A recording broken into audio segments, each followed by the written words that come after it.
I love the beginning of the show. That's a time where I finally, I wait all week to get a chance to listen to Blake sipping water out of his thermos, and I get that opportunity at 3 p.m. Eastern. Love it. Is it a metal jug? Is it a Stanley? Which one is that? What do you? It is not a Stanley, but it is just a Costco double insulated thermos. Yes. Well, I'm a big fan of Stanley. You know, they have a crypto coin. They have some of the best memes on crypto Twitter, if you ever follow that. No, I'm unaware, but please use your account on X. Blake is at TV's Blake Wally. Send something and tag us at American_media_. That's how you find the New American Media. Subscribe to that. I'd love to see some of these memes. I know the crypto counterculture is pretty chaotic and fantastic, and I'm here. Meme coins are all the rave these days. Yeah, so I need to level up on my knowledge base of some of that. So please feel free to share some of that with me over there. And also you can check out Blake Wally's archive at thenextlevelnews.com. Of course, we are the New American Media because the old American media failed you. We're giving you this episode of the Agree to Disagree show because the old American media has failed. And it is Thursday, April 25, 2024. Let's buzz through what some of these topics are going to be on today's show. We're going to kind of keep it moving real fast today. Chug along, one of the faster shows we've done. Okay, we're going to update you on Harvey Weinstein. Yes, there is an update. We're going to talk about Bibi. Yes, that guy in Israel. We're going to talk about him. We're going to talk about protesting Israel. We're going to talk about Gaza. We're going to talk about the Palestinian protesters.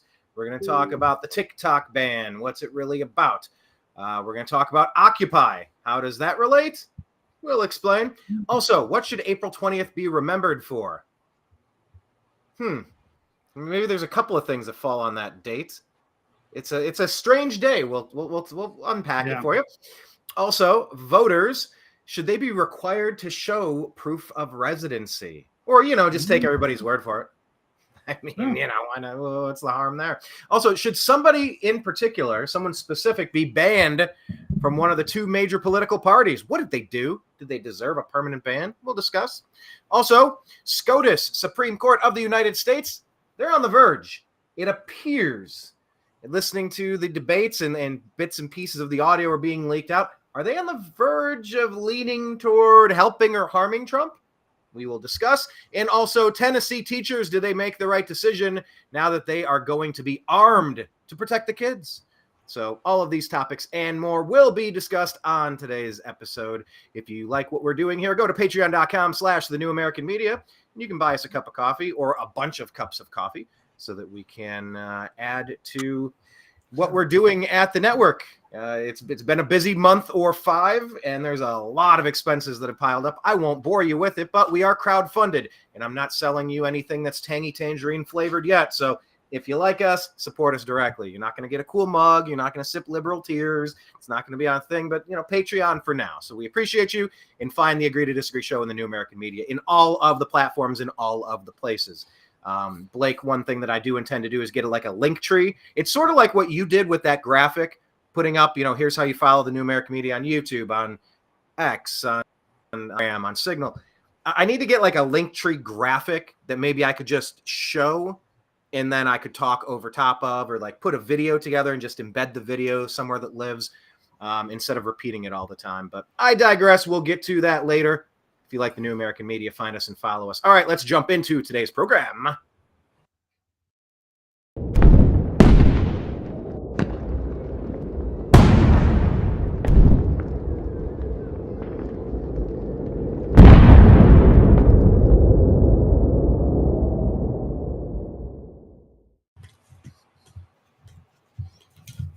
All right. Thank you, everybody who's watching. It sure seems like some days our show is distributed to a bunch of people, and then some days it's held back. It's a little tough to define, a little tough to characterize and guess which day is going to be which. But first couple minutes of today's show looks banging. So please leave your comments. Blake and I do try to add the best, most interesting, hilarious, and insightful comments into our chat. So please type away on whatever platform you're in. so that we can add you to the program. I want to jump into this story about the Supreme Court of the United States. Of course, the presidential immunity situation is on full display right now. It's a strange situation where, I mean, President Trump he's stuck in New York, so he can't be in front of SCOTUS, which would exonerate him. And it's very convoluted. It's very strange. One accusation really feels as goofy as the last. But I do just want to give you a quick update and buzz through a couple of things that are happening here. Little glitch putting this up on the screen, but okay, you are on the X feed. I'm going to scroll down to a couple with the Supreme Court, and just give you a couple of synopses that are coming in right now. So, where are we at? Gavin Newsom, United States of Ukraine. Yes, that's a good episode. Blake complaining about the paywall behind the mock draft. Of course. Yeah, today's the NFL draft, Blake. You guys going to move up and take a quarterback in the top of the first round? There's certainly a lot of speculation. It is very possible. So Vikings have 2 first-round picks. They might move up, and certainly, yes, it's providing a lot of people's opinions and commentary on all the sports channels. Oh, yeah. Will they or won't they, or will they stay put, or how much will they give up to go up there? I don't know. Yeah, I guess there's like 6 or 7 first-round worthy quarterbacks. That's a lot of first-round worthy quarterbacks. Some drafts, there's 0. And you never know. Yeah. It's all hindsight. You got to allow for workers, and unstable programs can ruin a great quarterback. So I mean, it's not a sure thing. But we will be watching. Of course, the Browns traded away our 3 first-round draft picks to get Deshaun Watson, who was in Saudi Arabia. The guy who's accused of having really bad attitudes and behavior toward women. He's in Saudi Arabia. The jokes write themselves. But anyway, I digress. We'll keep an eye on the draft this evening. But let's get to this here. Laura Loomer posted this. During oral arguments in the Supreme Court of the United States hearing on presidential immunity this morning, Joe Biden's DEI SCOTUS pick, Justice Ketanji Brown Jackson, argued that President Trump was not acting in an official capacity on January 6th during his election integrity efforts. Yeah, I mean, just remember, time has a weird way of distorting things. It's not like President Trump threw a rally and then attacked the Biden White House. Trump was president. Like, that was Trump's presidency. And he had every right and duty and obligation under his, jurisdiction, his rules, his purview to make sure that there was a fair and clean and fair election. And to this day right now, I think far fewer people believe it was free and fair than on 2020. But yeah, so Ketanji Brown Jackson is saying that Trump was not acting in an official capacity on January 6th during his election integrity efforts. Democrats are making the argument that Trump's efforts to investigate 2020 and to protect America's election is not an official act. Blake, does that sound deranged to you? Doesn't the U.S. president have an obligation to secure America's elections from foreign and domestic adversaries? Yeah, it seems like common sense to me. But no, this is a whole Machiavellian process now, and the elections are very high stakes, and there's a lot of money to be made and thrown around, and a lot of people crave the power. And yes, it's up for dispute constantly, and some people will, win the election no matter what. It's just ends justify the means, and it's a very divided country now. It should be like, everybody agrees on most things, and then just, maybe a few issues that we don't agree on, but at least we can, have the option to vote whoever we want. And it used to be a fairly clean process, but now these things are getting much different now in these days. And there's not as much oversight, and there's not as many rules in place. We've kind of lost the integrity, and we've had these mail-in ballots, and they've kind of loosened the standards of how these votes take place. And one of the topics we're going to be talking about is whether people should be have a proof of residency, or whether they should have a signature or an ID. So, yeah, there's a lot of things that can swing the elections. And so we have to pay attention to that. And there certainly were some strange issues with the last election in 2020. They said it was the most secure ever, but we had never had the mail-in voting. We had never had, several swing states, stop counting in the middle of the night. It would just, vote old voter rolls or not looking at signatures, what have you, dropping ballot box drop-offs. There was a lot of strange things that we saw. And by the way, under threat, under duress, we're obligated to tell you that you must go to cisa.gov/rumor control, because CISA wants you to have countervailing views, and they want you to hear free and fair, most secure election ever. But somehow we had the most mail-in ballots, and not all of the signatures were verified, and not all of the chain of custody was matched. And after hours, after the vote's done, more votes are being found, according to allegations. And no, there's no specific evidence that this has occurred.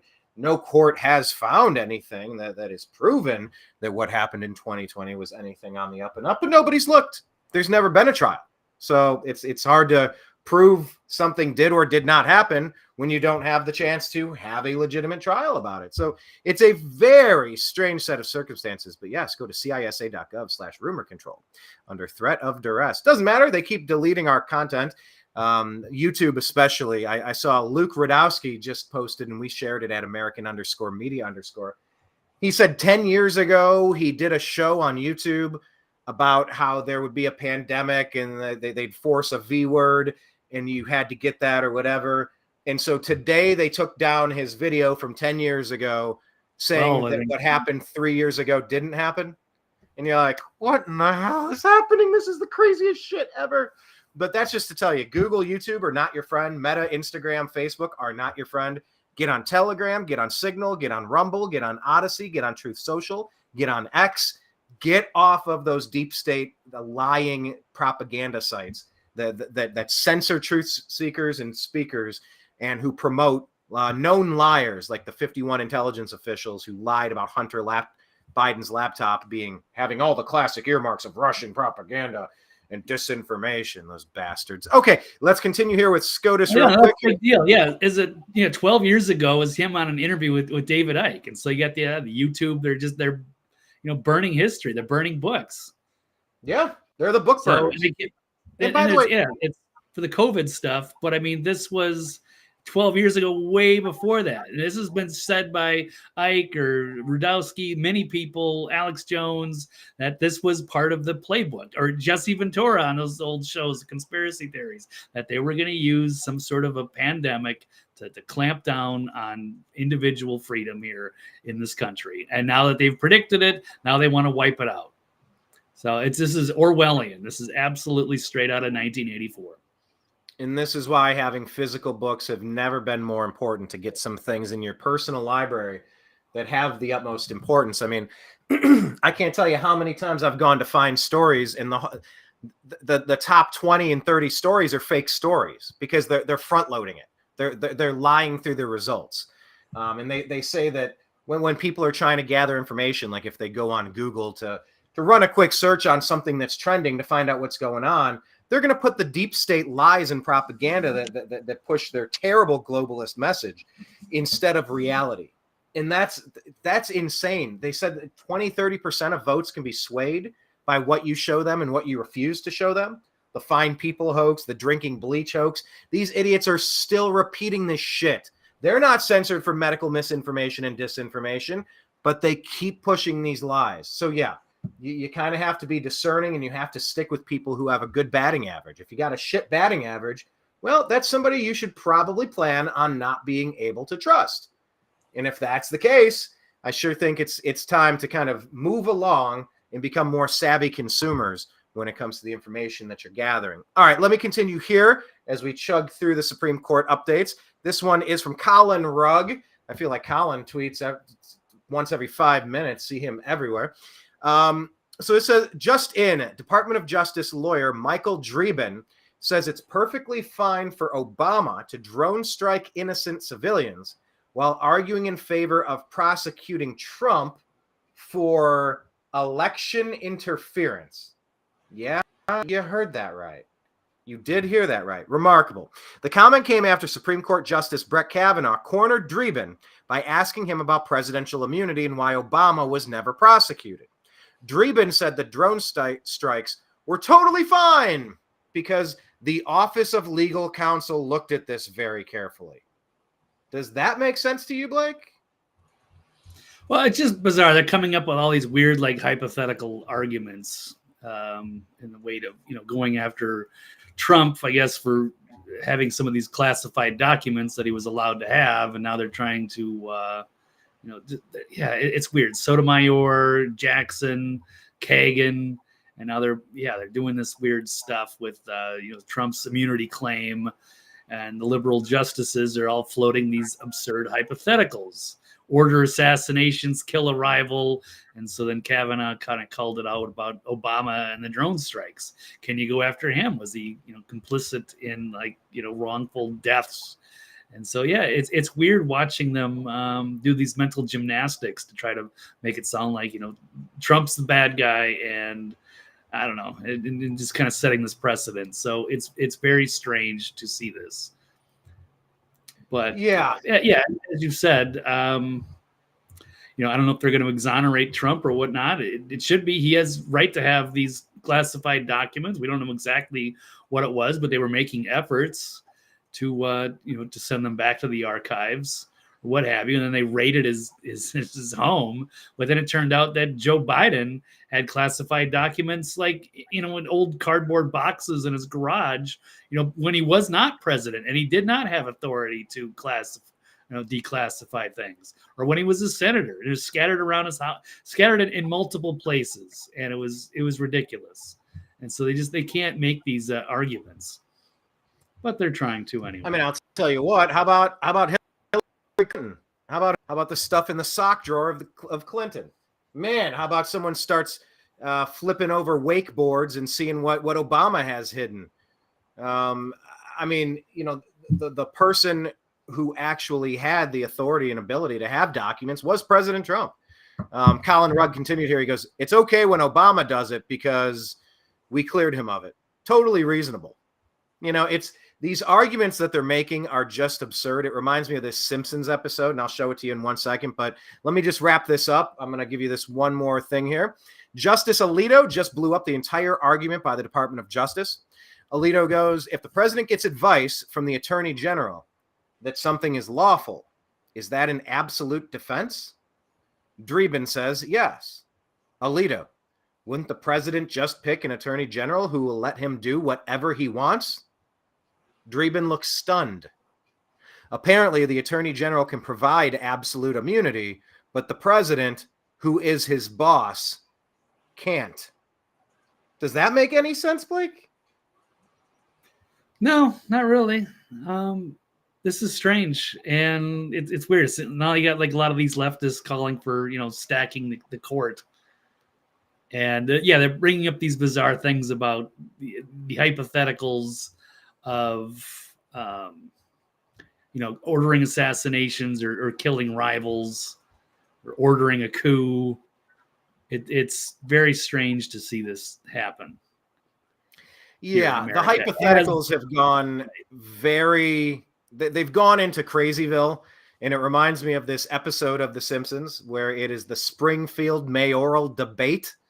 So just to set this up for you, the moderator is Birchibald T. Barlow. It's a Rush Limbaugh type character. Sideshow Bob is running for mayor. Sideshow Bob voiced by Kelsey Grammer, who I had the chance to meet, and I thanked him for doing the Sideshow Bob voices. That was a highlight for me. And also Mayor Quimby. Mayor Quimby is essentially a JFK ripoff. So these are the characters. Let me play this little clip for you. While we're talking hypotheticals, here's the Rush Limbaugh character peppering the sick and beleaguered. This is essentially like the Nixon Kennedy debates. Nixon, he was sick.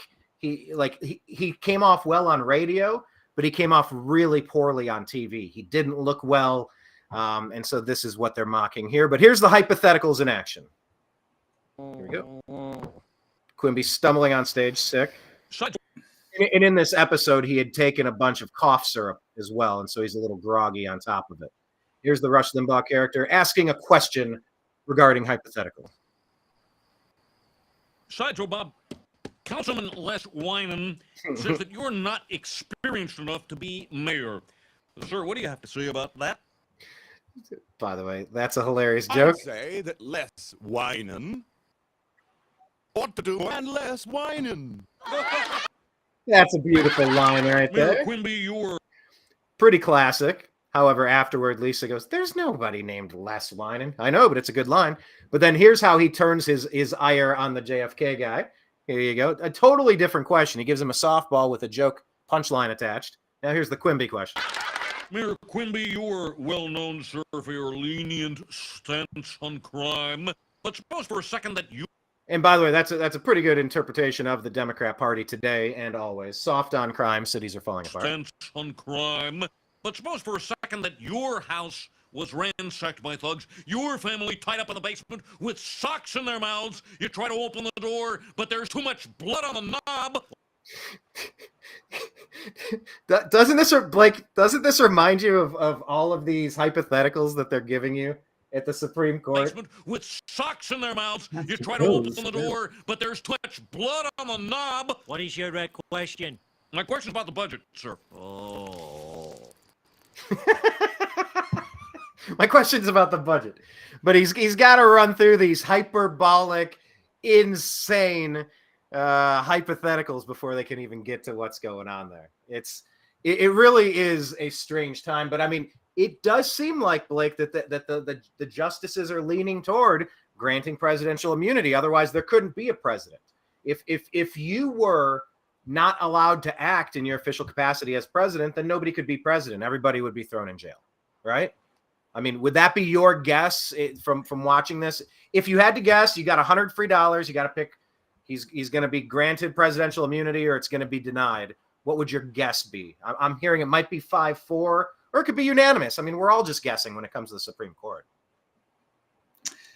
Yeah, no, I mean, they should. I mean, this isn't a major issue. And if it is, then they should show us why. I mean, it's bad enough that, Obama ordered the drone strikes, but, what do I know exactly about that, or that he acted on his own to do that? Did he commit a crime? Is it a war crime? Does he deserve to be tried? Or was this, who knows? And he's acting, with his advisors and his military strategists and what have you. So I wouldn't go after Obama for that, even though these were awful tragedies. But, if they did something, if they did in hypothetically order a coup or something, or try to, override the Constitution or suspend it for his own purposes, maybe that would be something to go after him for. But with this classified doc case, I don't see any. I don't know. I don't know what the classified docs were all about. We could speculate on that, but they got him back. Well, these are all kind of blurring together because there's having classified documents. Yeah, that's kind of how it goes. There's also I think they're specifically in this case also talking about trying to push to make sure that the election is on the up and up. So like in his official capacity, is he trying to make sure that we have a fair election, or is he trying to call out a rigged election or a fit like? That is in his official capacity. By the way, hello to Jocelyn. Doesn't have much time today, but she wanted to pop in for a while. Thank you so much. It's her birthday, and she's got people coming over. So, Blake, let's sing to her. Happy birthday to you. Not singing. I was just going to say happy birthday, Jocelyn. Thank you. Happy birthday to you. There we go. There's our disjointed happy birthday. Brian. Well done. Thank you. Thanks for joining us, Jocelyn. Appreciate it. Yeah. You have a Supreme Court story pulled up here. Is this another one that's related to this? Did you want to grab this? Yeah, it's basically the same thing. I kind of already ripped off the headline already. Okay. Supreme Court hears the oral arguments on Trump immunity claim, and the liberal justices are floating absurd hypotheticals, ordering assassinations or killing a rival, orders coup, but that's not what happened. So, well, Benny Johnson is trying to run an assassination on Trump. That's what Benny Johnson is saying, to remove Secret Service from president. Like, right. He's pushing. There's no reason you do that unless you're trying to have a president assassinated. Benny Johnson, as we covered on the Tuesday show, was promoting the idea to remove protection from President Trump so that he could be eliminated. That's the one who's calling for assassination. But yeah, all these hypotheticals are weird. Jocelyn said, here's the thing about SCOTUS. If they give Trump presidential immunity, he wins. If they don't, that opens up possible prosecution for Biden, Obama, Bush, and Trump wins. Bottom line, Trump wins.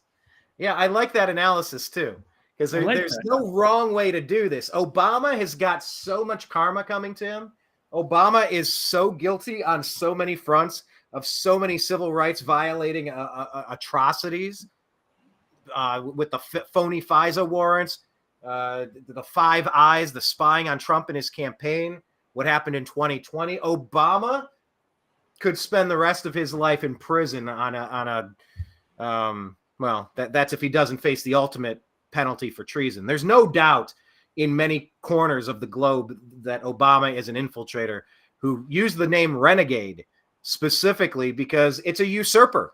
It's somebody who doesn't like the government and gets inside so that they can destroy it. He literally picked his own Secret Service name on his own to self-identify what he is. That's a story I've heard. That's my understanding. I could be wrong on that. But yes, Trump wins either way, perhaps. All right, so we'll just keep an eye on SCOTUS at this point. I mean, they'll rule when they're going to rule. Do you want to highlight us on this? The 3 most shocking discoveries in the Trump case? Yeah, it's some unusual things that have popped up in this case as well with, special counsel Jack Smith and other federal prosecutors allegedly, about Trump allegedly mishandling classified documents. And they're showing that one of the Department of Justice threatened one of the Trump lawyers or one of the defendants in this trial. Trump threatened the lawyer with his judicial nomination. So that was interesting to note. Sabotage, kind of like how Burisma, how like Ukraine, if their investigator continued looking into Biden and the overthrow of Ukraine in 2014 and their money laundering allegations in Burisma Holdings, if they didn't stop the investigation into the Biden crime family, that they were going to pull, what was it, $1 million, a bunch of money, and he's on tape laughing about it, bragging about it. Yeah. Pro quo. How much was it? $1 billion. Oh, with a B. How can we keep track anymore? I'm already thinking in the quadrillions, Blake. I'm ready for this hyperinflation Zimbabwe $1 trillion bill. What can I say? But yeah, this is nuts, dude.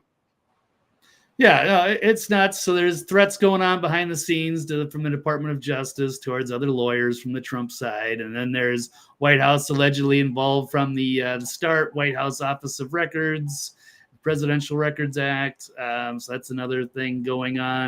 And then Trump's security clearance allegedly retroactively revoked. Biden's Department of Energy revoking Trump's security clearance after Smith indicted Trump in June 2023. So yeah, there's some shenanigans going on behind the scenes. Is also of note, I thought was interesting. There was a essay out from the New York Times saying, I thought the Bragg case against Trump was a legal embarrassment. Now I think it's a historical mistake. Just that they're trying to make this sound like it's some big criminal scheme to corrupt the 2016 presidential election, which we did talk about. But it's just a misdemeanor of falsifying business records and making a mountain out of a molehill. So it's an embarrassment of prosecutorial ethics and apparent selective prosecution. So nevertheless, each side should have its day in court. So yeah, it's a big shit show again. And the people who have engaged in this under the direction and guidance has been alleged from the Biden White House, the Obama handlers that are running the show right now. The people behind this have to be held accountable, and these people have to face justice themselves. This simply cannot stand. You can't let Jussie Smollett do what he did without prosecuting him. You cannot let Bragg and Letitia James and Fani Willis and all these other co-conspirators to overthrow a president and to overthrow, to rig a presidential election. Yeah, Congress needs to take up this criminal conspiracy. You want RICO case, as Jocelyn says there? You want RICO? Well, you got him. Rico's right here. It ain't Rico Suave. It's Rico Biden. I don't know. So I hope Mike Johnson was on our side. Yeah. Oh, Mike Johnson. Well, here, let's jump to that one if we will. April 20th. Blake, agree or disagree that April 20th should be remembered for congressional treachery? There's a good segue. That was nicely done. Pat on the Okay. back. All right. Well, let's agree with that. Brian, you sent this to me. Let's see if I can pull this. Yeah, I did. I don't know how I sent it to you, if it was X or if it was Instagram, but follow us in all those places. Follow Blake on X at TV's Blake Wally. I'm seeing you in my feed more often now. Blake, you're in the feed. Our tagging each other has finally worked. Now I'm seeing your stuff, and I'm sharing more of your stuff and liking more of your stuff. It's awesome. I'm learning social media. Okay. I thought you made a list. I was so proud, but no, it just finally showed up in the algorithms. Yeah, I get weird things that happen with organically. It's weird. There's still some shady stuff happening on Twitter, but okay, well, that's at least a positive. So yeah. That. And look, we've been doing a bunch of shows, north of 50 live viewers. Yes, some of the numbers have, we're wanting to see much more growth. We want to be parabolic in our growth. If you like the show, share it with your friends, please. But yeah, it comes down to leaving comments, hitting subscribe, liking the content, engaging with it with the algorithms. And, I don't know. I don't know what it's going to take for this to finally kick off the way that we're hoping it will. But, look, there's several positive things we've seen happening. Blake getting more reach on X. Like I said, north of 50 live viewers is kind of standard. It's been happening quasi regularly or close to it lately. And we just want to double that and then double that again. So yeah, Blake, let's never take the black pill until we're cold and in the ground. We're never going to take the black pill. We got to keep fighting Brian, while we got some breath. We've always got to adapt. So yes. Unless you're Ron Paul and you've had the right policy positions for 4 decades, and there's no need to adapt because you're kind of spot on, right?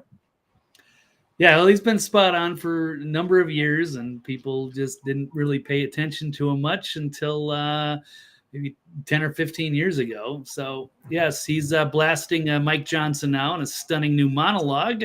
Senate Majority Leader Chuck Schumer is reported to have bragged to his colleagues about how easily Speaker Johnson just gave Democrats everything they wanted and asked for nothing in return. But let's pull this up because this is kind of relevant on what happened with 420. And Ron Paul, not pleased. Here we go. When future historians go searching for the final nail in the U.S. coffin, they may well settle on the date April 20th, 2024. On that day, Congress passed legislation to fund 2.5 wars, hand what's left of our privacy over to the CIA and the NSA, and give the U.S. president the power to shut down whatever part of the internet he disagrees with. No good. The U.S. and its allies have already sent over $300 billion to Ukraine, and the country is still losing its war with Russia. Nobody believes another $60 billion will pull a victory from the jaws of defeat. But this additional money is meant to keep up appearances until November at the expense of Americans who are forced to pay for it and Ukrainians who are forced to die for it. Speaker Johnson could not have passed these monstrosities without the full support of House Democrats, and as the majority of Republicans voted against more money for Ukraine. So in the worst example of bipartisanship, Johnson reached across the aisle, stiffed the Republican majority that elected him Speaker, and pushed through a massive gift to the warfare corporate welfare state. After the House voted to send another $60 billion to notoriously corrupt Ukraine, members waved Ukrainian flags on the House floor and chanted, "Ukraine, Ukraine." While I find it's distasteful and disgusting, in some ways it seemed fitting. Not to be outdone, the U.S. Senate on that same day passed the extension of Section 702 of the FISA Act, which not only allowed the government to continue spying on us without a warrant, but also contain new language, massively expanding how they can spy on us. This is Many insane. conservative voters are asking, what's the point of Republican control of the House is if the agenda is determined by Democrats? Yep. Senate Majority Leader Chuck Schumer is reported to have bragged to his colleagues about how easily Speaker Johnson gave Democrats everything they wanted and asked for nothing in return. Wow. Yeah. It's Well said. so sad. It should not be hard to get a warrant. If they need to have special courts that can fast track warrants, but you can actually prosecute people when they're lying, like Obama did, like they set up to frame Trump. It's not complicated. You want a lot of people to enter the country, then hire more bouncers, build the infrastructure, and process people quicker. If you want to get more warrants and spy on people and you want to investigate what's going on, then you should have limited time frames. You should have to present some sort of evidence, and a judge should have to sign off on this. This isn't constitutional. It's not remotely constitutional. There's a Fourth Amendment protection. It's not rocket science, Blake. It's straightforward, but we're just living in this cuckooville. We're living in an upside-down world. Dreamer says Ron Paul is becoming the mainstream view as he proves right more and more every day. Yeah. You know, some of the classics, you got to go revisit some classics. People talk about things being conservative. Well, if you stick to some basic guiding principles, you don't need to update that. Oh, we need a new operating system. No, we don't. Jocelyn says Speaker Johnson is compromised, and April 20th, 2024 was the real insurrection. So, yeah, Ron Paul nailing it again, Blake. This Speaker Johnson guy, it seems like he's being protected by the Democrats now. Do you have any hope that he's going to be removed as he should be, or do you think he's locked in there now? Because I think he has to now. I think Democrats want. No, I think he has to go now. After that spectacle on 420, that can't be allowed to stand. Aggression cannot stand, man. So no, he just as Ron Paul said, he betrayed everybody in Congress, everybody that elected him speaker. And it's going slapping in the face again. We put these representatives, they're, our district, they vote on our behalf, but they weren't voting on our behalf because most Americans would not vote for another 60 billion. They said, you've already put 300 billion now. I mean, it's not going to happen. Is no clear cut way to see a victory for Ukraine over Russia. It's not going to happen. So we're just throwing it away. It's gone. We'll never get it back. Yeah, but if they're President Trump put out a couple weeks ago, he said that this idea of giving foreign aid, hang on, I'll get to that in a second. Jocelyn says, Ron Paul has always stayed true to his principles. I lost what he was saying there. Well, you can see it on the side. Imagine how much better and more free this country would be if he were elected president. Yes, and I was a delegate in 2012 in Nevada, one of the 5 states we won. And I was there in Reno when the Mitt Romney campaign was trying to steal it. And that was when we met Blake. Back in the day. Katie Cat says, wonder what they have on Johnson. Has to be pretty bad. Yeah, I mean, if you were going to design a character in like Sim City, who would knock on the door, where Chris Hansen is going to answer, come on into the kitchen, and it's Chris Hansen. I mean, Mike Johnson kind of looks like he's straight out of Central Casting. With that, I'm not saying I know anything about Mike Johnson, but my God. Talk about the art of the deal. The exact opposite is giving away everything that you have and getting nothing in return. Why could Speaker Johnson not read the book? Like, who is this guy in the first place? Jocelyn asks, do you suppose Johnson has been blackmailed, or has he been promised POTUS when Biden is taken out of the White House? Oh, yeah. I mean, my God. That's a great question.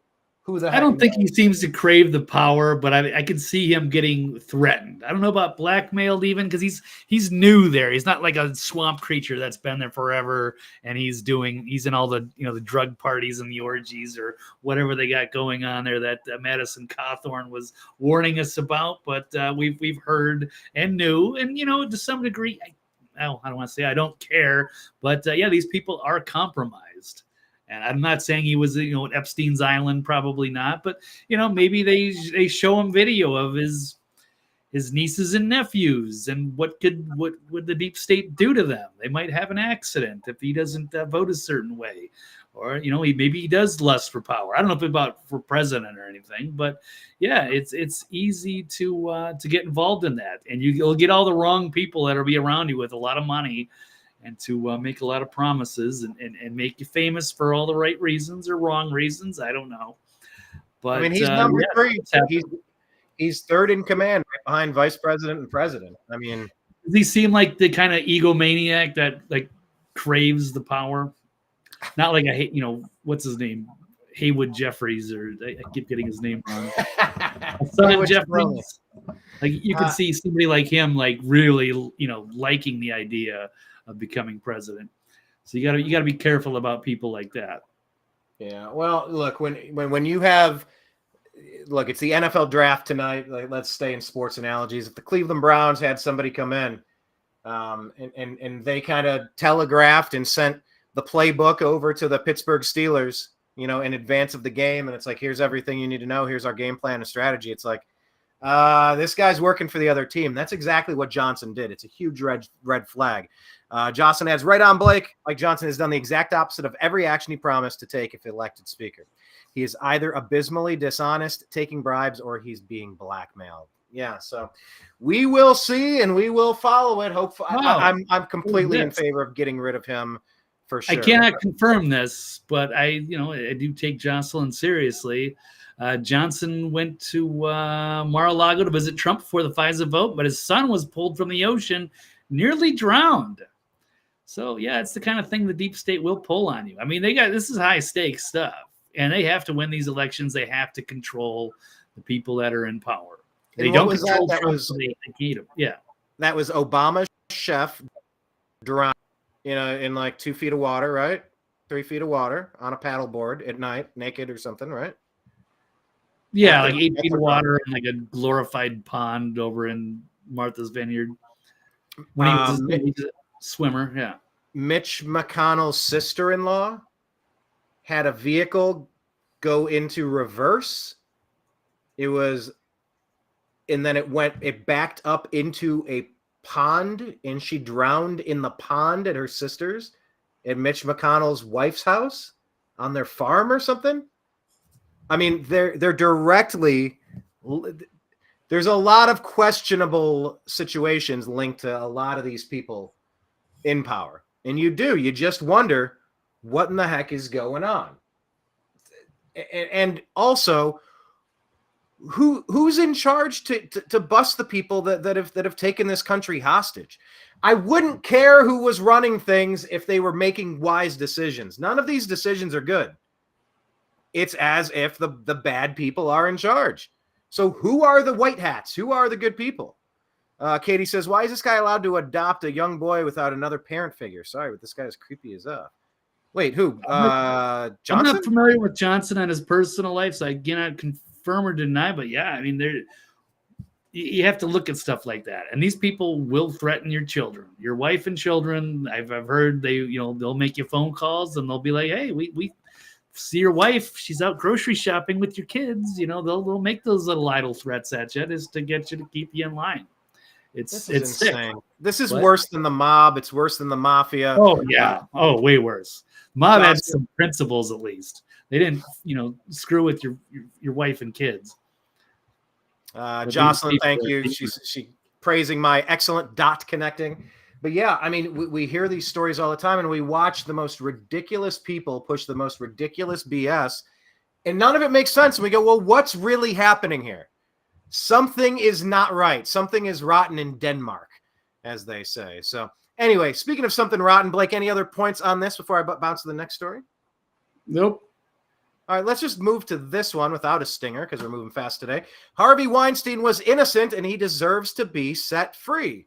Blake, would you agree or disagree that Harvey Weinstein, not to be confused with Jeffrey Epstein, not to be confused with, anyway, that he's innocent and he deserves to be set free? What say you? I don't know. This is a developing story, so I will refrain. I'm going to say I find it unlikely. He seems kind of a scumbag.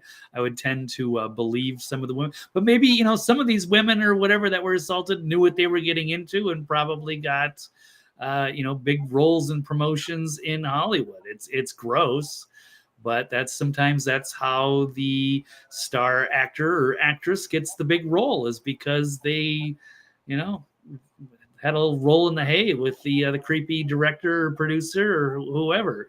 Things like this happen, unfortunately. So it doesn't always go to the most talented person. It goes to whoever was willing to compromise themselves. I'm not going to go into all the names, but you know, whatever. That's what happens. And I don't know. He was overturned, his rape conviction, by a New York appellate court by a panel of female judges. So that's strange. I don't know all of it. So even at the bottom it says developing, but this is the only outlet I found that was covering this particular story, Brian. So I don't know what you know. It's breaking. Yeah, it's breaking kind of just like you are. Maybe there's not a lot to say other than an update. And I saw Breitbart came out strong and said that it was a correct decision. I forget how they phrased it, but I think we put it on our Instagram story. So make sure you're following us at the New American Media on Instagram. But I think Breitbart agreed with the decision. So maybe the conviction was not based on actual evidence. I don't know. Well, they just say to conclude the trial court erroneously admitted testimony of uncharged alleged prior sexual acts against persons other than the complainants of the underlying crimes, and there was just a 4-3 decision. Remedy for these egregious errors is a new trial. So they'll say, finding the judge, the landmark Me Too trial prejudiced the ex-movie mogul with egregious improper rulings, including a decision to let women testify about allegations that weren't part of the case. So I don't know. I mean, everyone's entitled to their day. I mean, he's, you know, I'm not saying he raped anybody or whatever. He's a creep no matter what. He's gross, and he deserved to be exposed for what he's done. But was he necessarily guilty? Does he deserve jail time? That I'm not sure. I will leave that up to the judge and the jury. And by the way, a quick, a brief dig into this. I'm reading that Mike Johnson and his family never adopted this guy named Michael. The adoption process was too difficult and too expensive. Calling him their son was a lie. But then, despite no formal adoption process, Michael reportedly lived with the Johnsons, who would also have 4 biological children.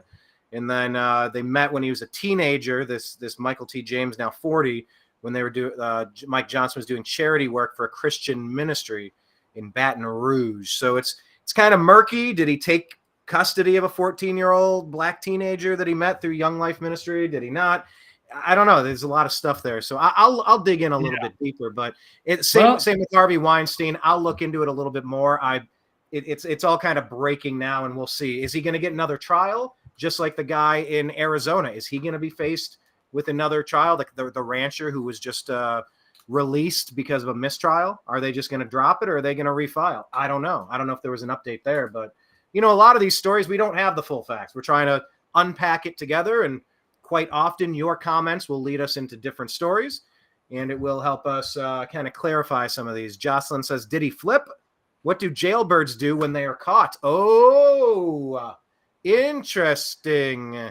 Yeah, we could say this. It's also could be a court trick to let off the elite criminals, which MJ Sedona also says. A huge Democrat donor. Oh, sorry, Blake. Right. I thought so. Weinstein being a huge Democrat donor. Go ahead.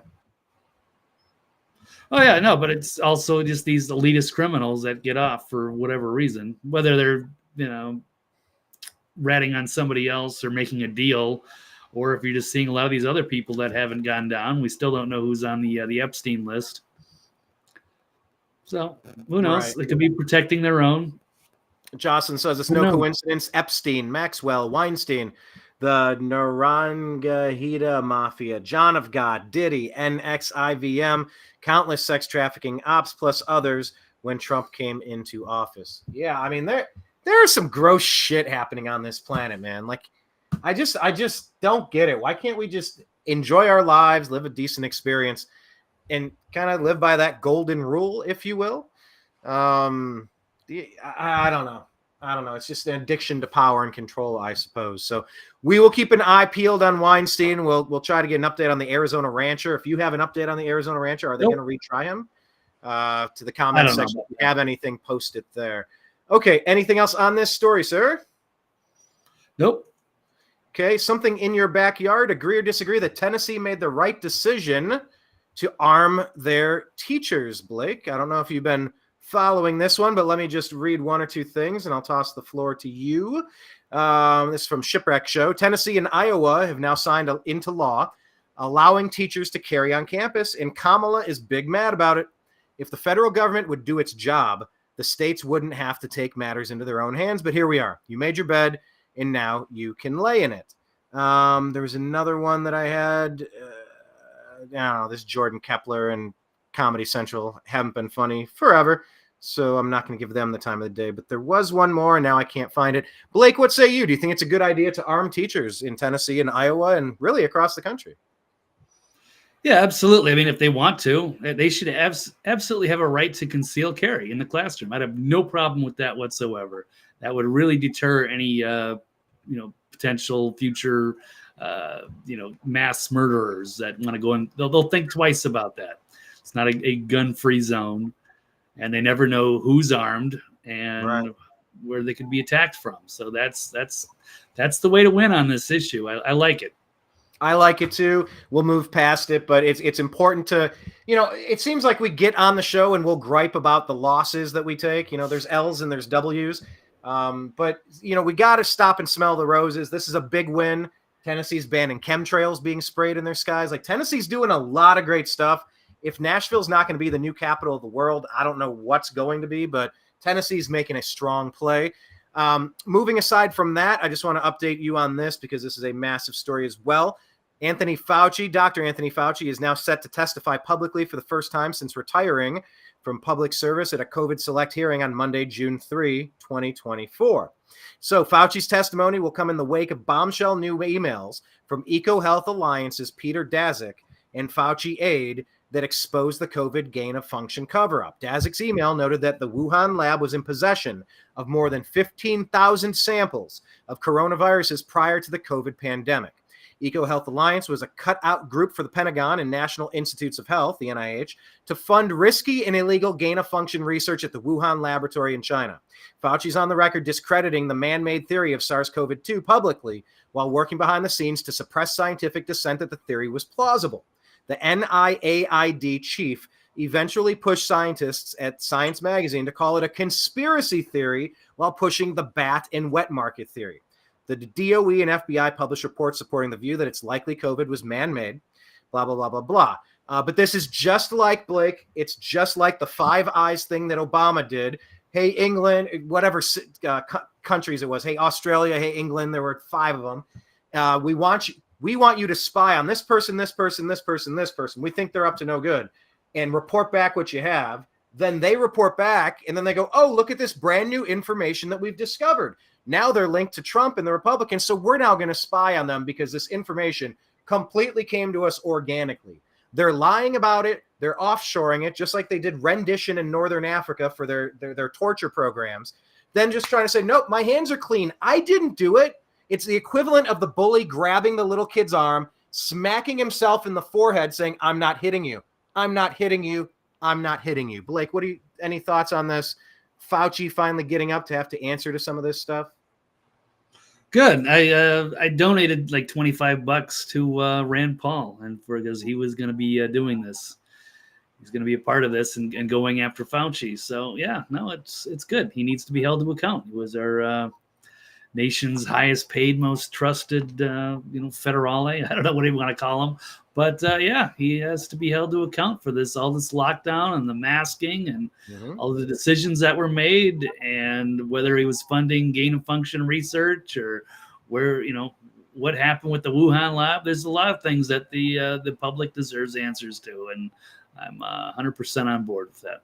Agreed. Katie Cat says a trained gun carrier should be able to carry. Yes. Good stuff. Okay. What about this, Blake? Agree or disagree that Chris Christie should be banned from the Republican Party? Here's a fun one.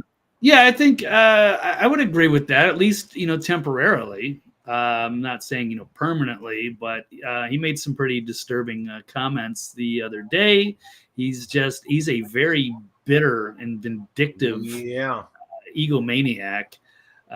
So he wished death on Donald Trump and Vivek Ramaswamy. So yes, because they basically destroyed him. He is destroyed his presidential aspirations. But we should never let somebody like that, a thug like that, be president. So he doesn't deserve it, and now he's lashing out. So the failed presidential candidate spoke at an event at the University of Chicago. He said, "Well, let's just hear him in his own words. It's a very short clip." I would have preferred any of those people over Trump. Ramaswamy and Trump, I would have hoped for a death match where they both die. A literal death match. Where they both die. Wow, he just called for basically two of the top candidates dying. He would have supported any of the candidates that were in the RNC, or for any of the Republican nominees, except for Vivek and Trump, which he wants to kill each other in a death match. So yeah, I appreciate him being candid, but yes, the GOP should step in and say something, but they won't. But yes, he should be banned, and then he should at least have to apologize and pull those statements out, and then they could reinstate him.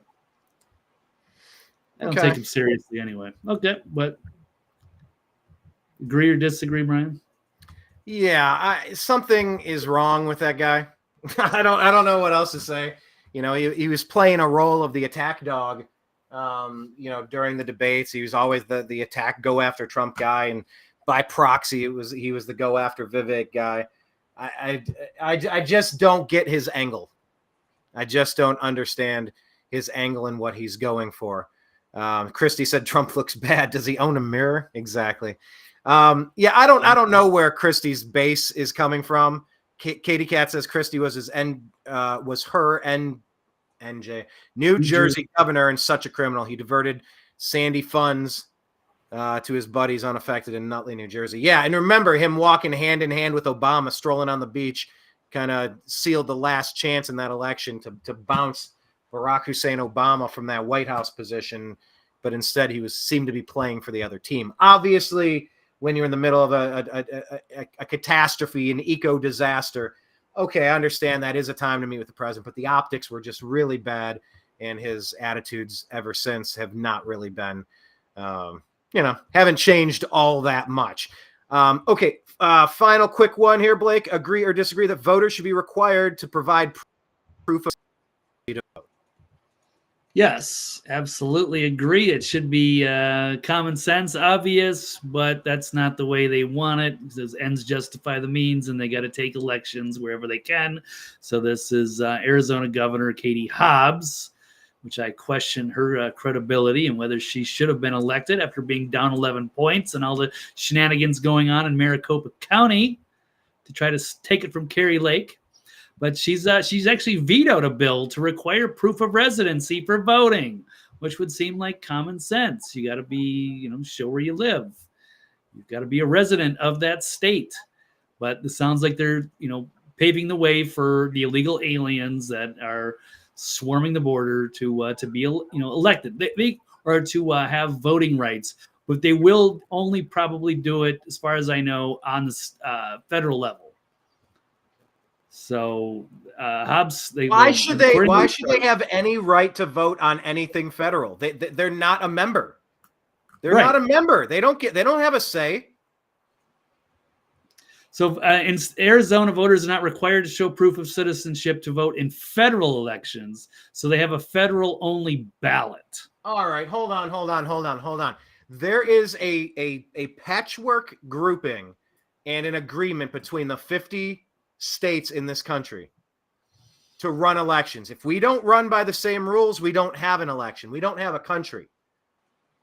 if they're not requiring proof to show that you're in the country and you have a right to vote, why should the Arizona ballot count in the federal election then?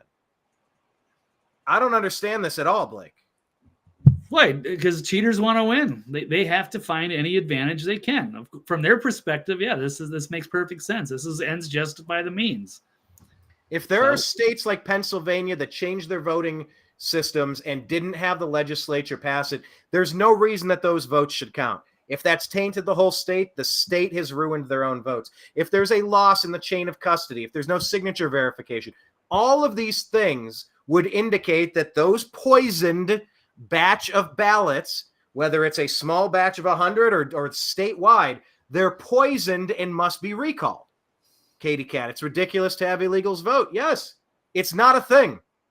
So I'm telling you, I know that we're wasting our time with Trump on the Supreme Court, but my God, the Supreme Court has got to jump in and figure out these drop boxes, mail-in ballots, all of these things that open up the American voting system to the potential of fraud. We cannot continue as a country if we don't get this under control, Blake.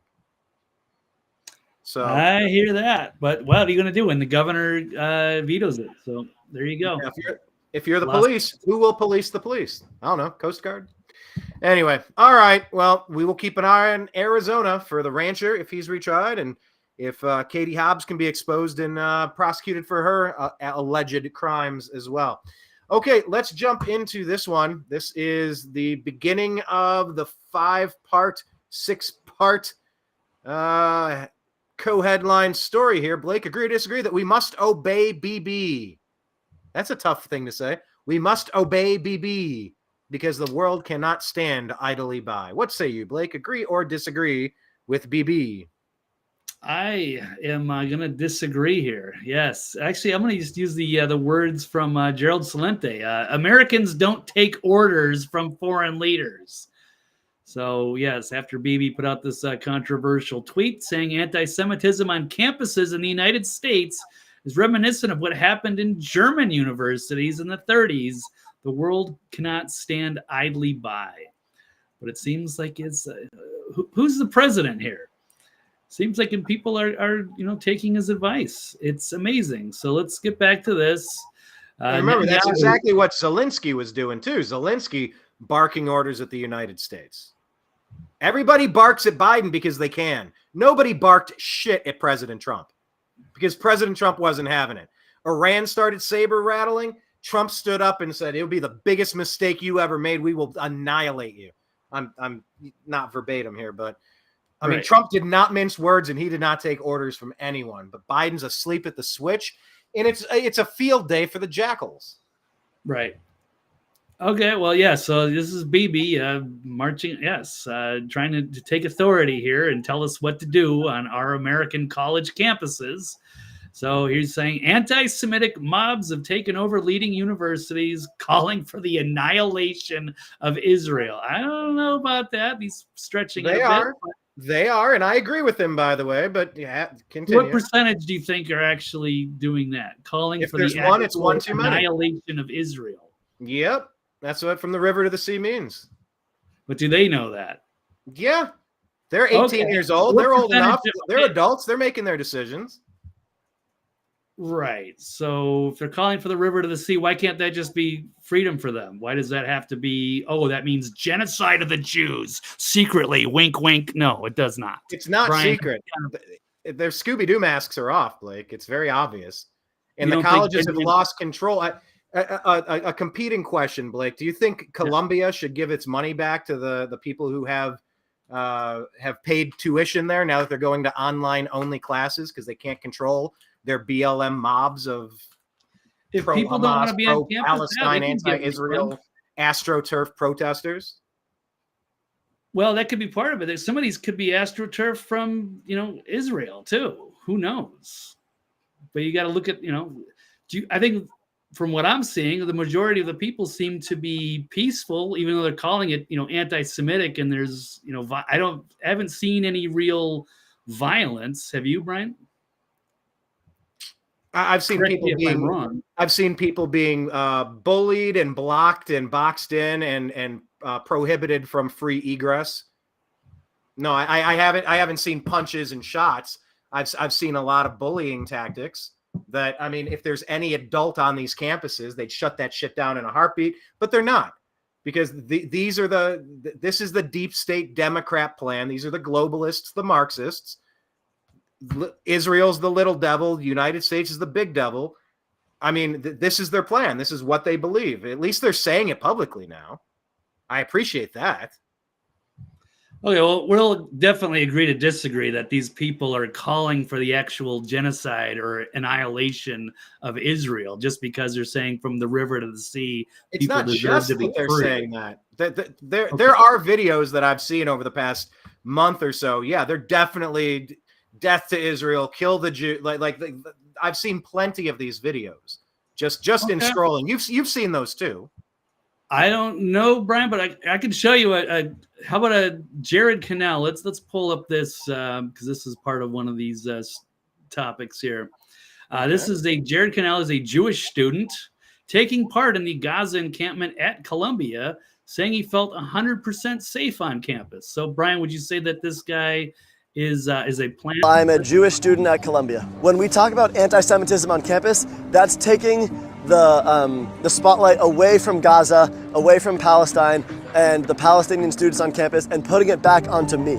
I am perfectly safe here, and this has all been a distraction because they don't want us talking about the non-stop massacre of Gaza, of Palestinian civilians being taken out by the IDF. I grew up being taught that Israel was an important part of my Jewish identity, and part of being a Jew was supporting Israel. I was raised Zionist, and then I met a Palestinian for the first time and heard their perspective, and was able to realize that I was on the wrong side of this, that I'd been taught the wrong side of this.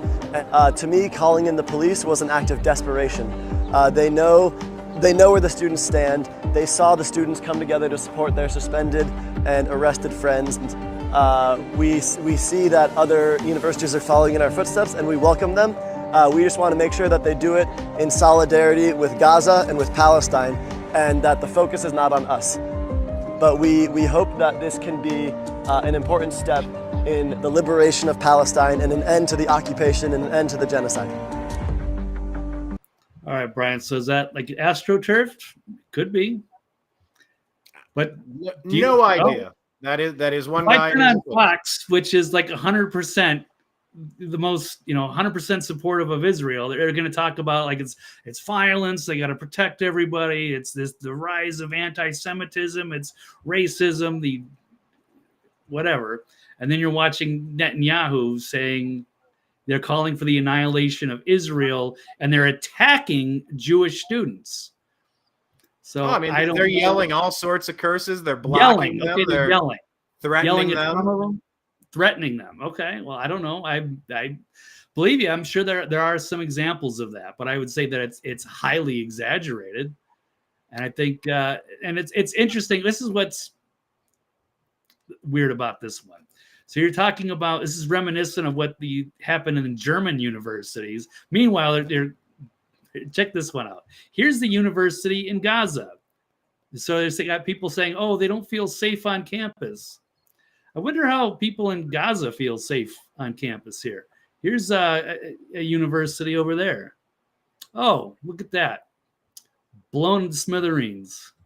Here's what Netanyahu's state has done to Gaza's universities, blowing them up. And he's saying this is reminiscent of German. So this guy has no authority to say anything. He should be backing out of this. And as somebody said in our chat, he should be stepping down. I think he should be dragged out of there, taken to the Hague, and tried for war crimes. But because he's prosecuting a war after he was attacked. That's why?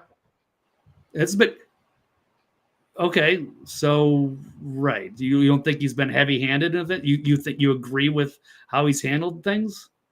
So they were attacked, probably let their guard down for a long time, maybe allowed this to fester so that he could use it as an excuse to go after him. Like I said, we've mentioned the same topic on previous shows, and I say that argument is just creepily reminiscent of she shouldn't have worn a seductive dress. She was asking to get raped. It's like, oh, they must have let their guard down so this could happen. It's like they were warned by. It's like, well, you didn't defend yourself well enough against getting abused and killed. Like how You're a loser. What a bum. You must have premeditated your own attack. It's like, yeah, maybe. Also, I don't know. There is a clear power because the people wanted to oust him. Right. They're sick of Bibi calling for him to basically surrender. And then all of a sudden, oh, we got attacked. And now he's got more power than ever. Maybe it's all nefarious. Maybe it was just an attack by the people that always seem to start attacking people. I don't know. Well, doesn't seem. I don't know, Brian. I've been calling this out for like 12 years as I think he's just an absolute, just a demonic man. And he's capable of all kinds of atrocities. And he's an absolute warmonger, just like Dick Cheney.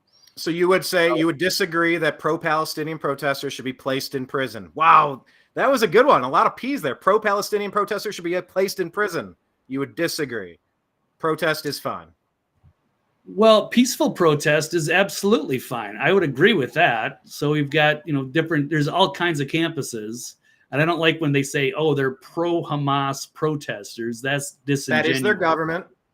75% of the people there support that government. That's taking things right out of context. Brian, that's providing important context. From like 10 years ago, and most of the people that are in Gaza are not even voting age. So they did not vote for those people. All right. So do you agree with what is going on? Let's take another look at this one. They will send in the National Guard because a few hippies are protesting genocide in Gaza, but they won't send the National Guard to stop.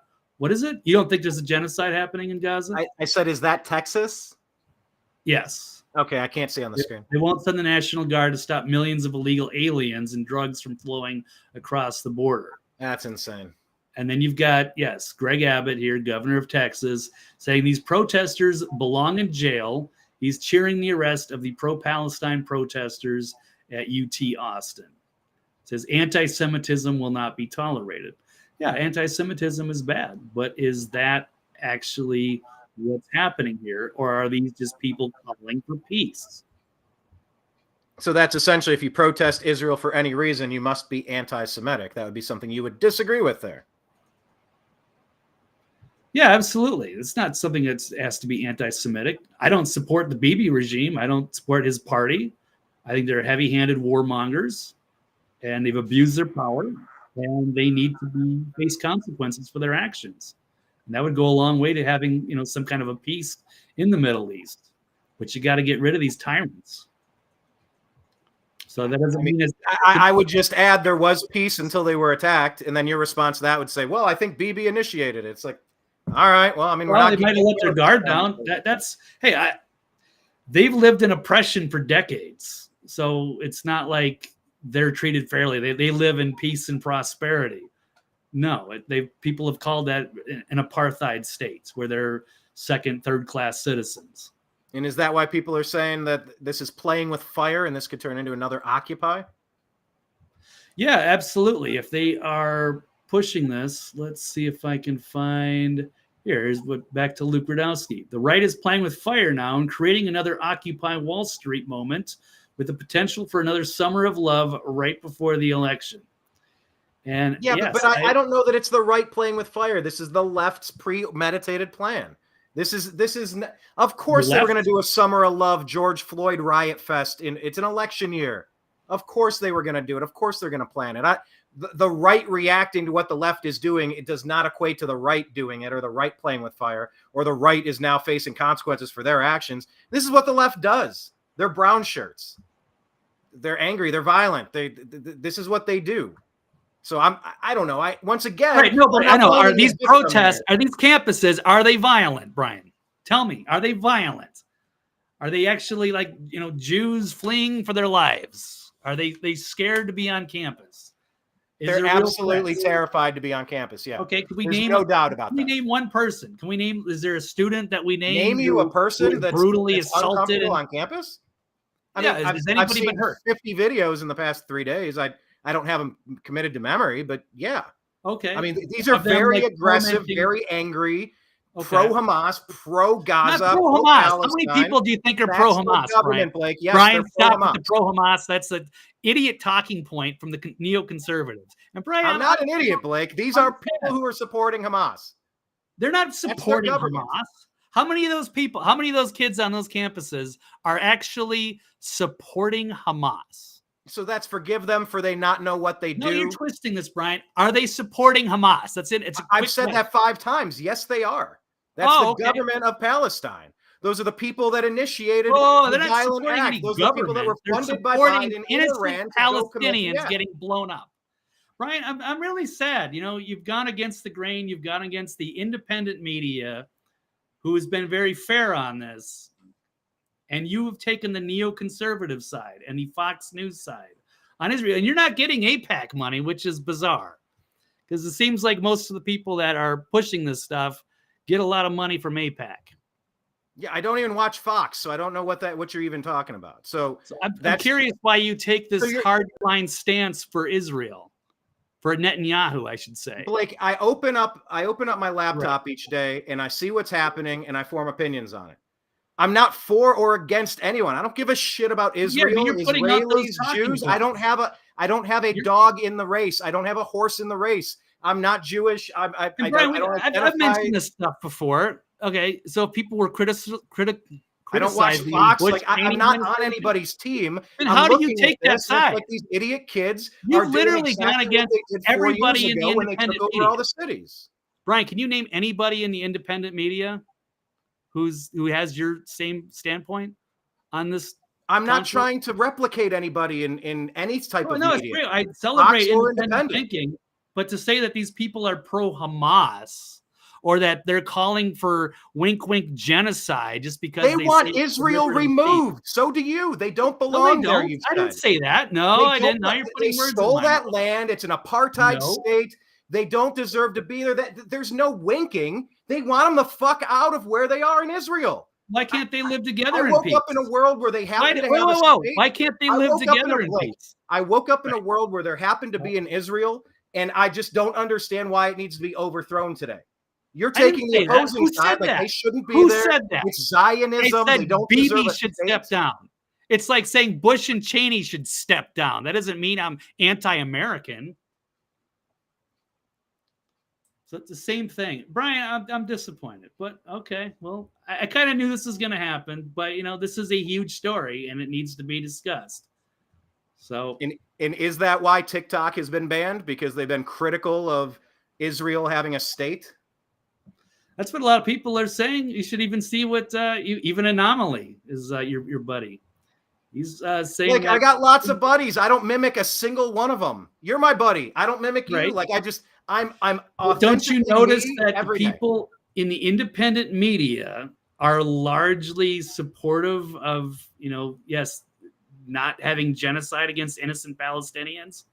There's a war going on. It's always framed with your talking points, which are the Biden deep state Democrat talking points. I just don't repeat the words genocide. They started a war and now they're getting warred upon. Maybe you shouldn't start a war and maybe we wouldn't be at war. Well, Bibi's at fault for the war. Well, fuck me then. I can't win an argument when it's like, well, then why can't Bibi and Hamas step down? Right. Okay. Well, here we go. This is the TikTok ban they're talking about.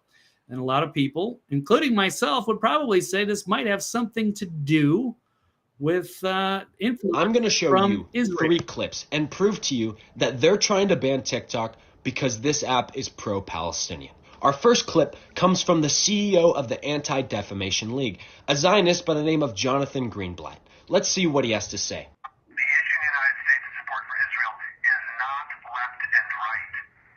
It is young and old. And so we really have a TikTok problem. This Zionist is saying that Israel... So, yes, the head of the ADL is saying there's a TikTok problem. Israel has a TikTok problem because TikTok is the place where people are being educated and turning pro-Palestinian. And that's true. The world has gotten to see the horrors that are happening in Gaza because of TikTok. But that's not all the CEO of the ADL said. To talk about TikTok. This is the same guy. TikTok, if you will, It is the 24/7 news channel of so many of our young people, and it's like Al Jazeera on steroids. So it's Al Jazeera on steroids. There's your mask coming up. Amplifying so who's in charge of intensifying the anti-Semitism and the anti-Zion with no anti-Semitism, What you just saw is that he took those ideas from the first clip, and rather than correct the record and put out videos showing that this, people are wrong or what have you, we're just eliminate TikTok. Went on the news to influence public opinion. And guess who AIPAC runs? Now I have one more clip for you. In the United States, you are promoting to kids self-harm videos. They are. That is true. And anti-Israel propaganda.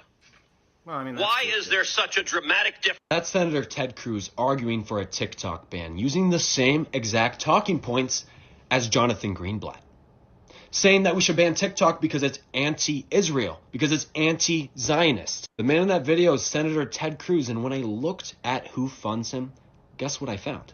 Ted Cruz is almost exclusively funded by pro-Israel lobbies.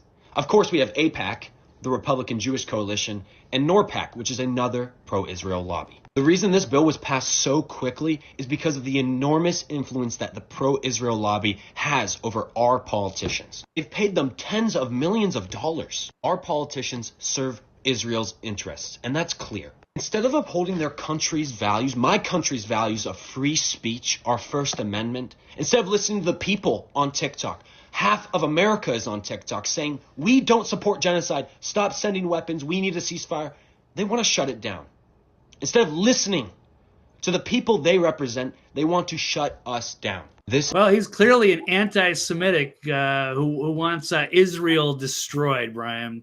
And what else can we say? We've got more meddling in the U.S. affairs by apartheid Israel. So if Americans actually controlled their government, the FBI should investigate AIPAC instead, calling out these Israeli diplomats. I thought this was another interesting one from Max Kaiser, who I follow on a couple of different channels, saying, is AIPAC behind U.S. attack on TikTok? And he also joked about how this was repressed, even on X, because this vote only got 295 votes. I never saw this. I follow him on 2 accounts, and I never saw this. They won't even show this because overwhelmingly people are saying, yeah, this isn't about stopping the communist Chinese. This has more to do with Israel. They're trying to prevent people from seeing the atrocities going on. And that's why you're seeing all these people on campus. They're freaked out about seeing this. Yeah, but there is also whether they attacked or not, whether they have a right to defend themselves or not, there is some atrocities happening in Israel, and people are outraged, and they should be able to speak out about it.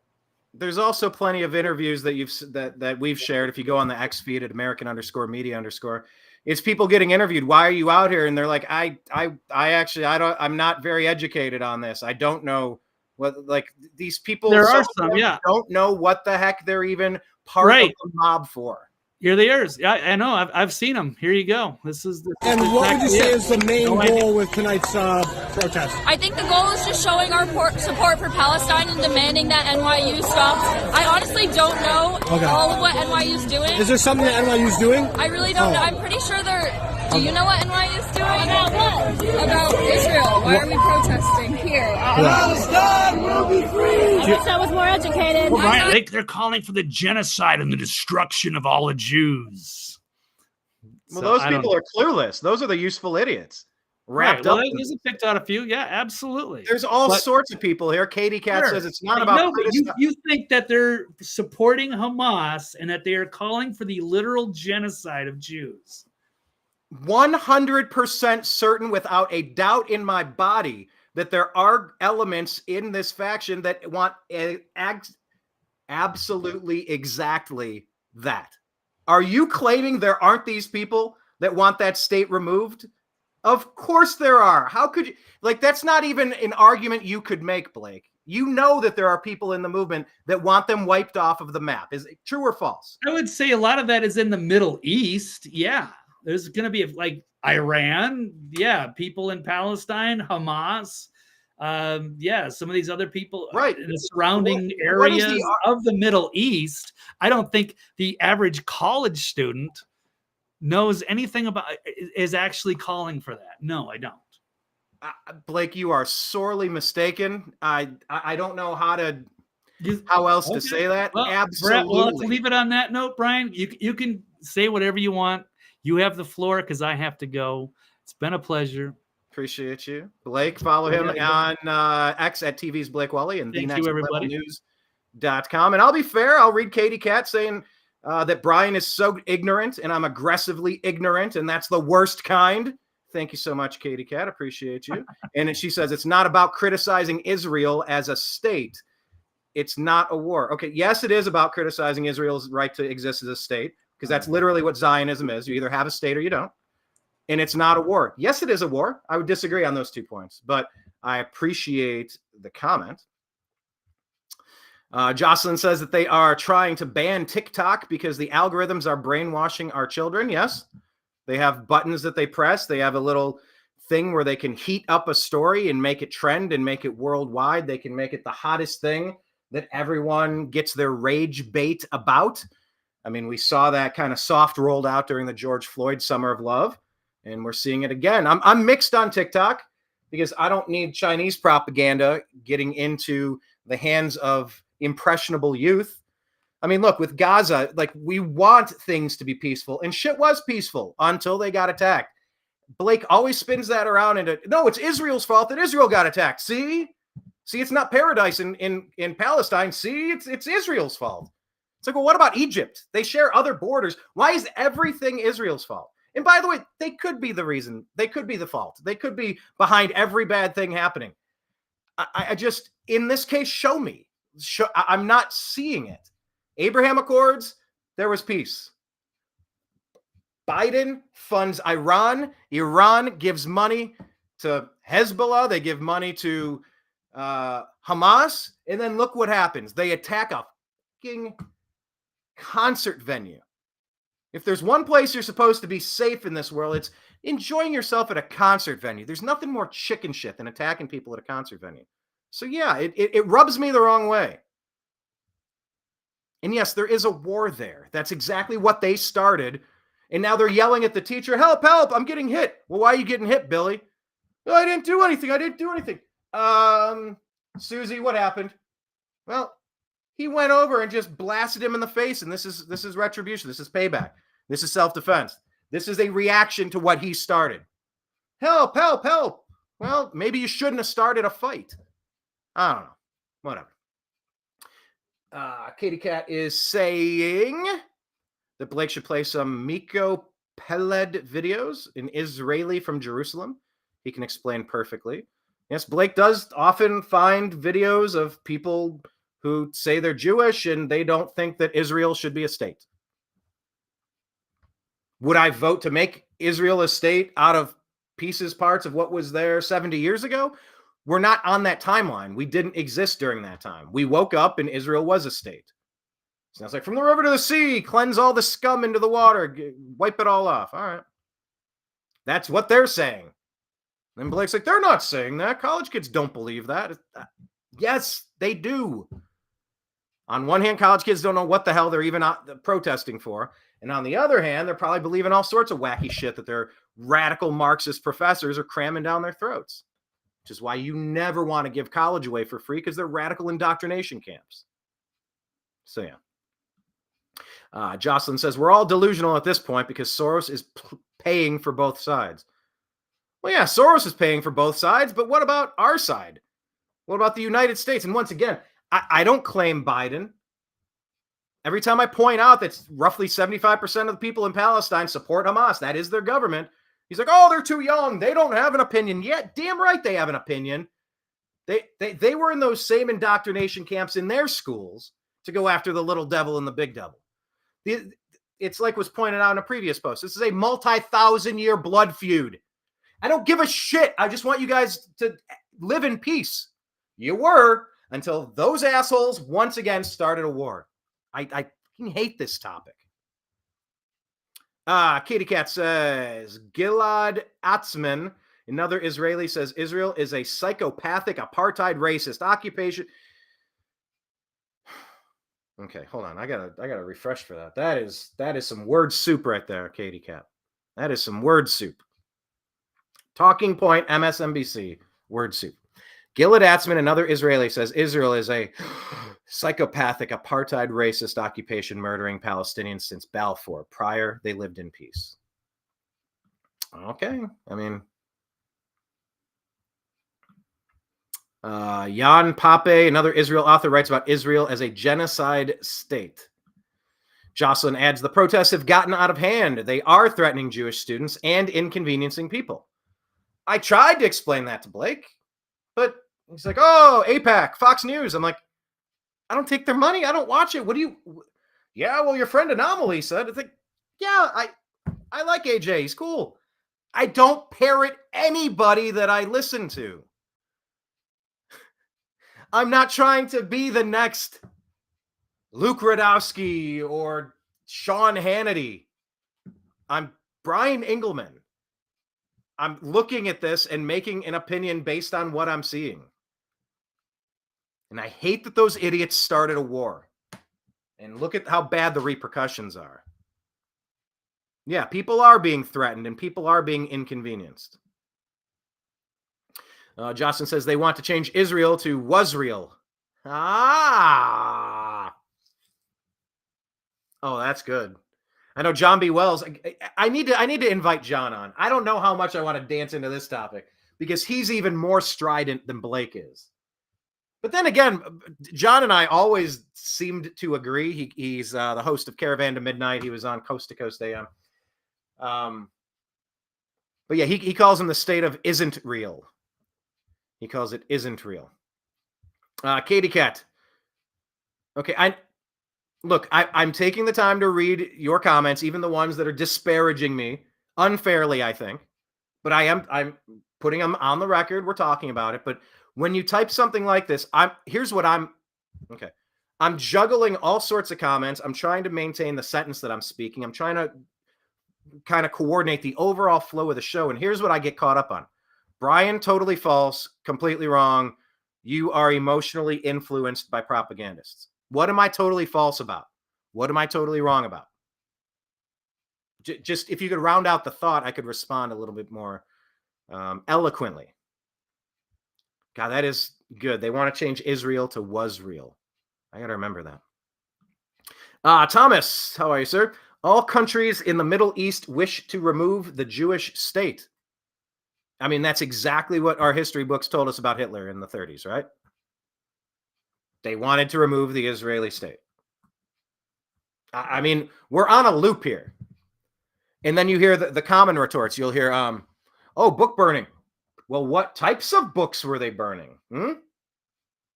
Now, was it the same type of stuff that's being banned from schools because it's inappropriate today? That's the claim. Oh, they're banning books. Is it explicit stuff? Is it gender confusion stuff? Is it going after kids stuff? That's the claim. I mean, that's getting dangerously close from the people that claim that H guy was a good guy. That's what those people are saying. So you get into really strange territory when you start saying that. Then you also say, oh, well, Israelis, they've been displaced for their entire history. They've been kicked out of every country they've ever been in. Then the response comes, well, what were they doing in every country to warrant getting kicked out of every country? They had it coming, is what they tend to kind of say out of the side of their mouth. They don't want to full-throatedly say what they're hinting at or what they're saying, but they're like, H was right. If you're going to say that, say that. I wasn't alive in the 30s, 40s. I read from the same history books you do. There's no way that Auschwitz was what Auschwitz was. You go down this rabbit hole and it gets gross. It gets gross real quick. And it just lives in that festering, strange spot. So all countries in the Middle East wish to remove the Jewish state. I feel like we've heard that before. Jocelyn signing off. This has been fun. Gotta go. Thanks a lot. A lot to think about. Love you. Happy birthday, Jocelyn. I appreciate you so much. And yes, every time Blake and I jokingly refer to it as his 2 minutes hate when he gets to go on his anti-Zionist And it's like Zionist. Why is the word Zionist a bad word? It's like, well, that means the group of people that think Israel should continue being a state. But it's used as like a 4-letter slur. And it's like, I mean, they want anybody living where they're living would like to keep their state. I don't know. It's anyway. But all of your comments are important. We're trying to suss this out together. I am calling for peace. And I've had this thought, and I'm trying to make sense of it right now. My understanding is that Putin has repeatedly called for peace to stop what's happening in Ukraine. And repeatedly, the Biden puppeteers are saying, no, no, no, more money, more money, more money, more death, death, death, death, death. And I don't understand it. None of this was happening under Trump. Would Putin have invaded to push the UN and was it NATO and different batteries of weaponry close to their border on Ukraine? Would this have happened if President Trump was in office? I don't know. I believe President Trump claims that it wouldn't have happened. I'm not certain of that, but maybe. I just know the direction we're headed now is all sorts of wrong. And it calls into question the Nuremberg trials broke down what's allowable in war and what's not allowable in war. It's like, it's a 3-letter word. You know how bad the 4-letter words are. The 3-letter words are even worse. The fewer the letters, the worse the word, it seems.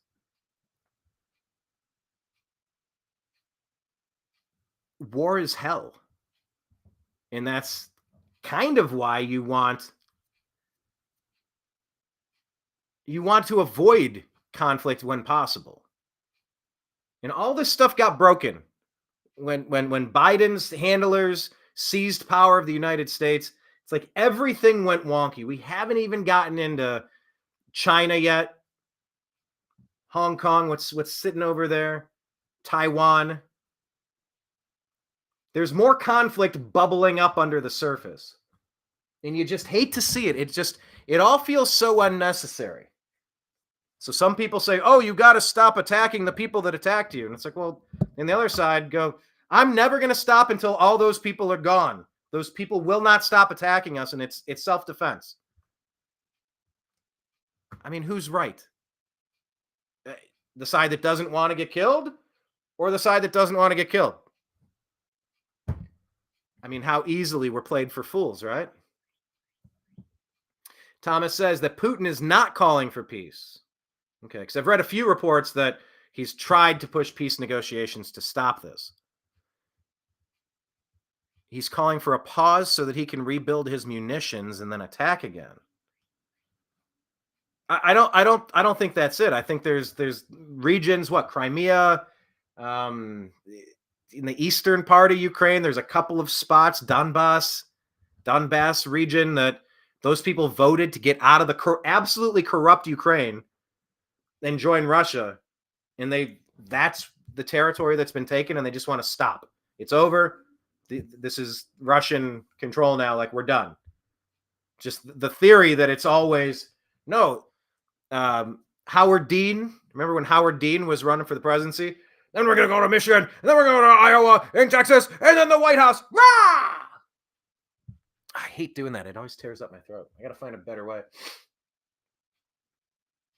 The thought is that, Putin, he's going to go into Belarus, and I'm not in front of my map now. He's going to go to Belarus. He's going to go to Greece. He's going to go to Italy, and he's going to go to the world. Bah!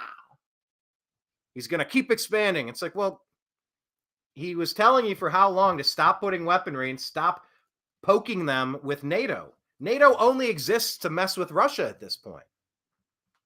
That's what a lot of people are saying. There's probably more nuance to it, but I mean, what act of aggression has Russia shown us other than get off of my border here? And if the U.S. pushed back into Mexico to stop what's happening at our southern border, that would make sense. What happened in the Bay of Pigs when all those weapons systems from Russia were being parked off the coast of Florida? I mean, JFK was right on the verge there. But he had to push that weaponry off of his border. When you have hostile forces arming themselves, aiming at you, That's a threat. That's exactly what the allegation was in Arizona, that rancher, he had somebody on his property break into the country, break into his property, trespass. I believe he claimed that he aimed at him, maybe that he shot at him before he shot back in self-defense. I mean, call me a Zionist shill for saying people that get attacked have a right to defend themselves against the attacker. That's your Gaza story. And then you could say with Ukraine, well, Ukraine didn't attack Russia. It's like, man, once again, back to that bully that grabs the arm of the little kid and starts using his own little arm to hit him in his own little head. It's the bully, once again, getting up in your face going, I'm not touching you. I'm not touching you. I'm not touching you. Like, yeah, at some point, like, you're in my physical space. Like, I got a radius of comfort and you've crossed it. I do want that shit to stop over in Russia.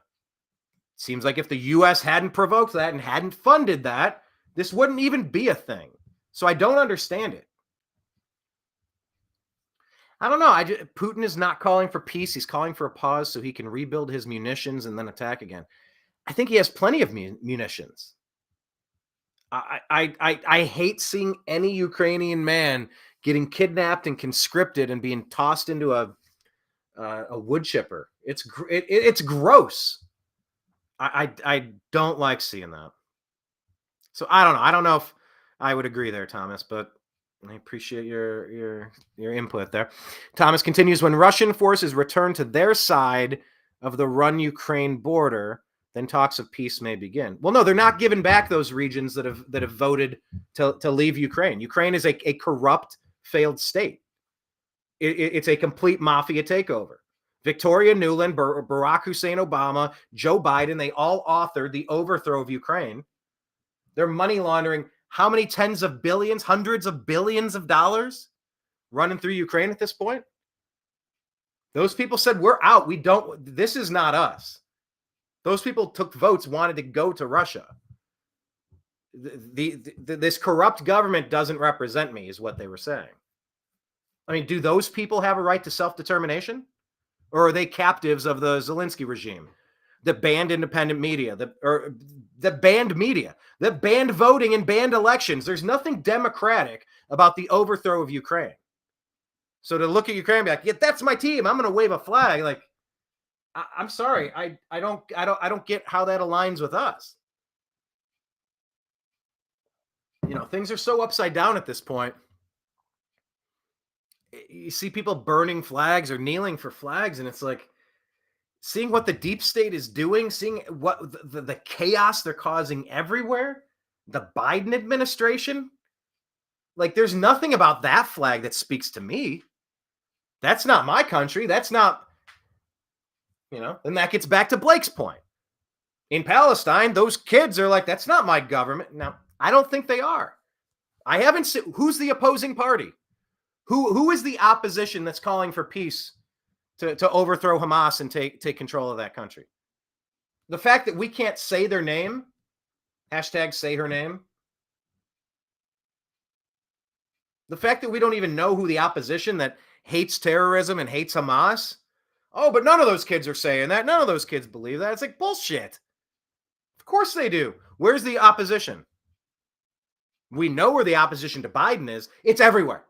Everywhere that's not the deep state in Washington, D.C. Look at the red and blue map of this country. It's red. It's a red country.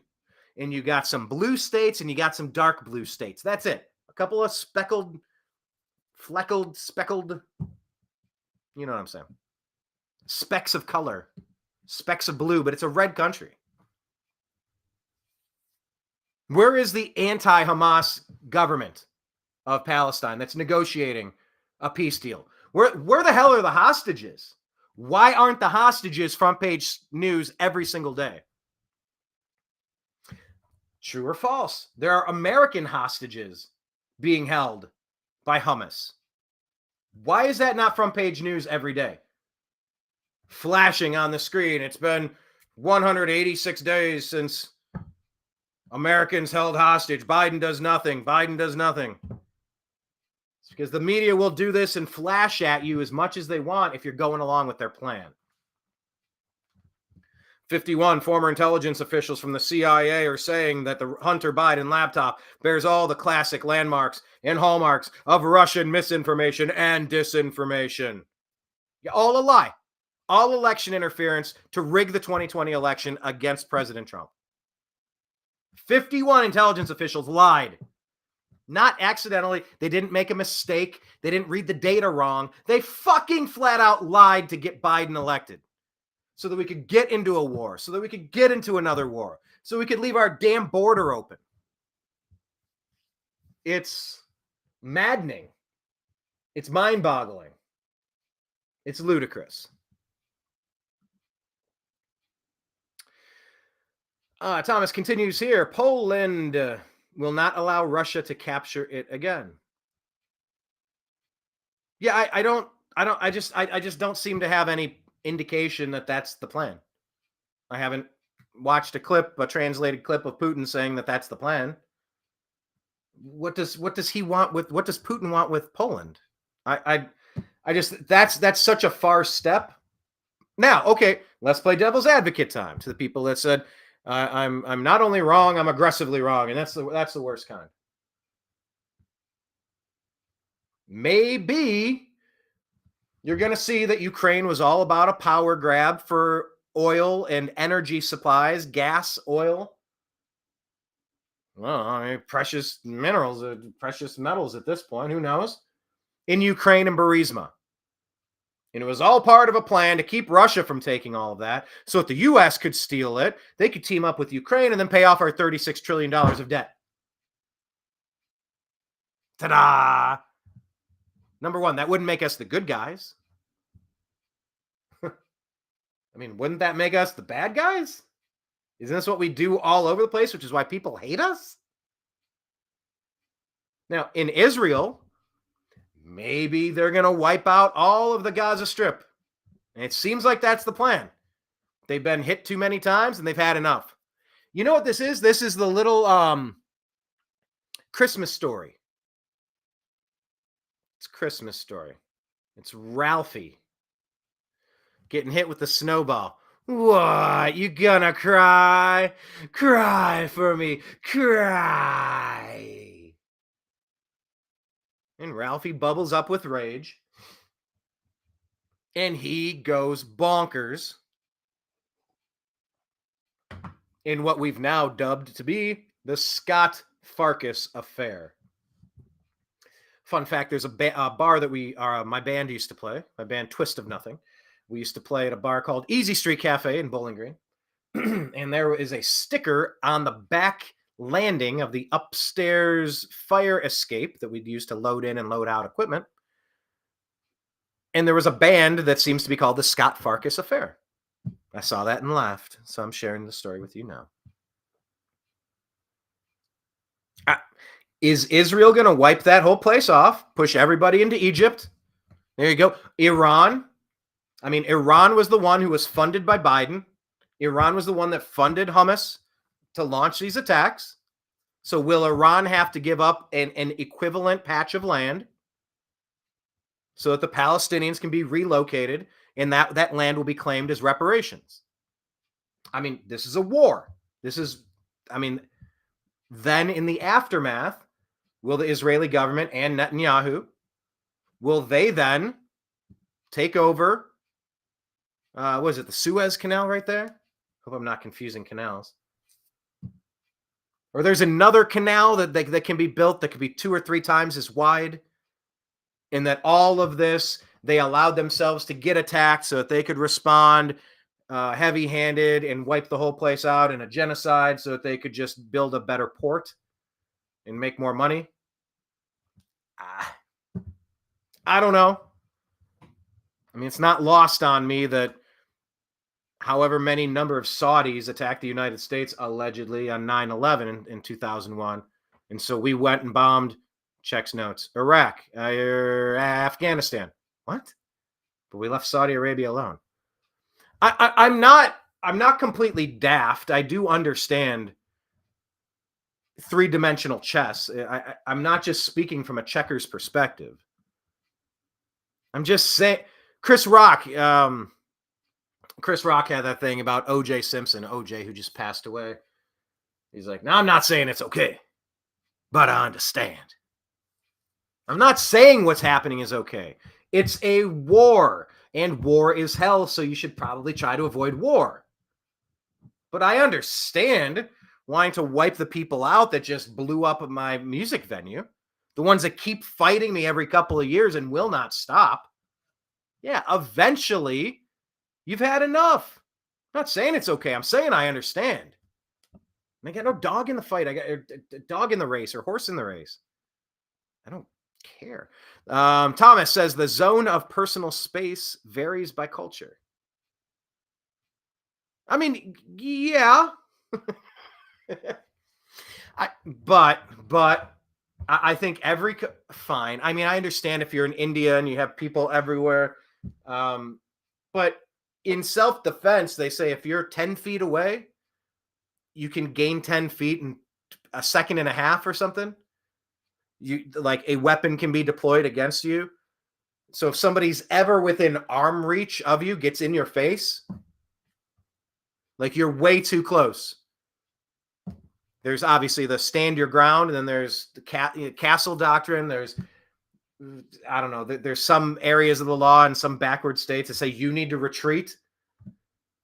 If an aggressive force has gotten to this point, you have a right to get out of that threat. That's not a warning.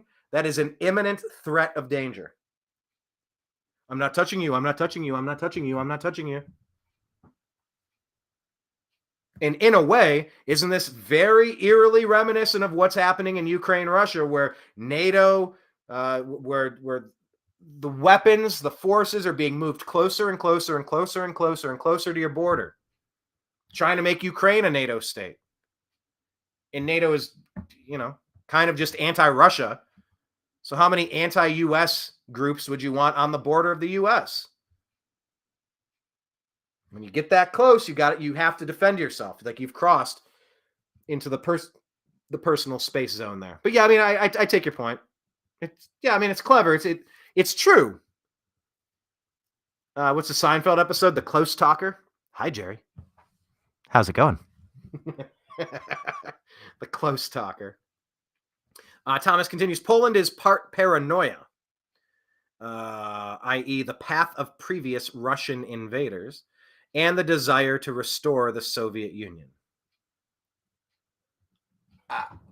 Okay, well, all right. Well, look, there's theories, there's wild conspiracy theories, there's paranoia, and then there's reality. So if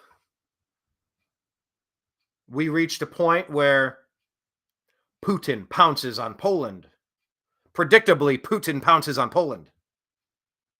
Perhaps predictably, Putin pounces on Poland. Anyway, I'm not going to do any more of that. It's kind of fun. I like the alliteration game. I would have a very different opinion of Ukraine-Russia conflict, Putin, if they were invading Poland. So yeah, I mean, I think you're right to call that paranoia. So, who was that from CNN? That lady that was trying to get Trump tongue. By the way, the irony is not escaping me. The fact that I'm trying to talk about Trump getting tongue-tied, and I'm the one that got tongue-tied talking about tongue-tying. However, she was trying to. So wait a minute. Let me just. Do you not want Russia to win, or do you not want Ukraine to win this war? And he's like, I just want. No. Do you want Ukraine to win this war? He goes, I want people to stop dying. I want people to stop dying. And that does sum up my political philosophy. I don't like seeing acts of aggression. I don't like seeing warfare. There's that meme. I don't have it in front of me. I feel like it's phrased. Hang on, let me look it up. Fight like you're the third monkey. There we are.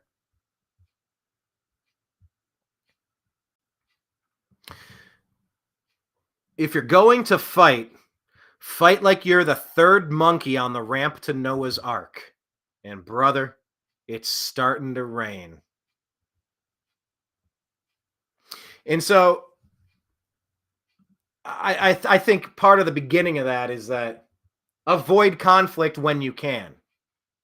But if you must fight, fight like you're the third monkey and brother, it's starting to rain. Oh, I can't believe they're fighting back in such a heavy-handed way. It's war.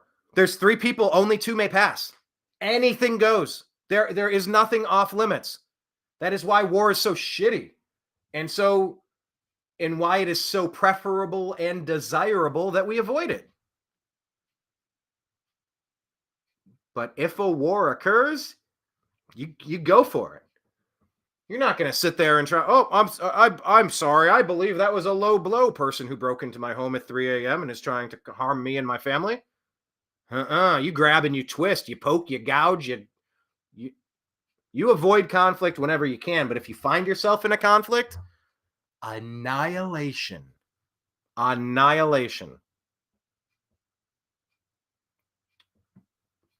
Yeah. So I'm not saying it's okay. I'm just saying I understand. All by Nature says, my faith in humanity is 0. Sigh. Ali by Nature, is that because of Blake? Is that because of me? Is that because of Thomas's comments? Is that just because of the general tenor of the topics of the day? Is that just in general? Is it unrelated to the show? If you could round out that comment, that's kind of what I was mentioning to Katie Cat. If you could round out the comment, I can respond a little bit more appropriately. I don't quite get the context of what triggered your faith in humanity going to 0. And the sigh. And Thomas continues, the duty to retreat is not the correct rule? Hell no. My country, my castle. An act of aggression is getting within your personal space. And part of that, I think that was we remember one case, it was Trayvon Martin. Horribly misreported, where George Zimmerman was attacked. Oh, he was following a kid. You're allowed to follow someone. You're not allowed to jump out of the bushes, attack them, ground and pound them, get in an MMA position, and start cracking their skull on the concrete. You can't do that, but that's what happened. You don't have to retreat, especially with castle doctrine, and stand your ground. No. You must not initiate violence on another. Hamas attacked their neighbor, and they are getting it right now. I feel for anybody who is getting wrapped up in this, who has done nothing aggressive, nothing violent, and they are just victims of their shitty government and their terrible circumstances and situation. I hate it.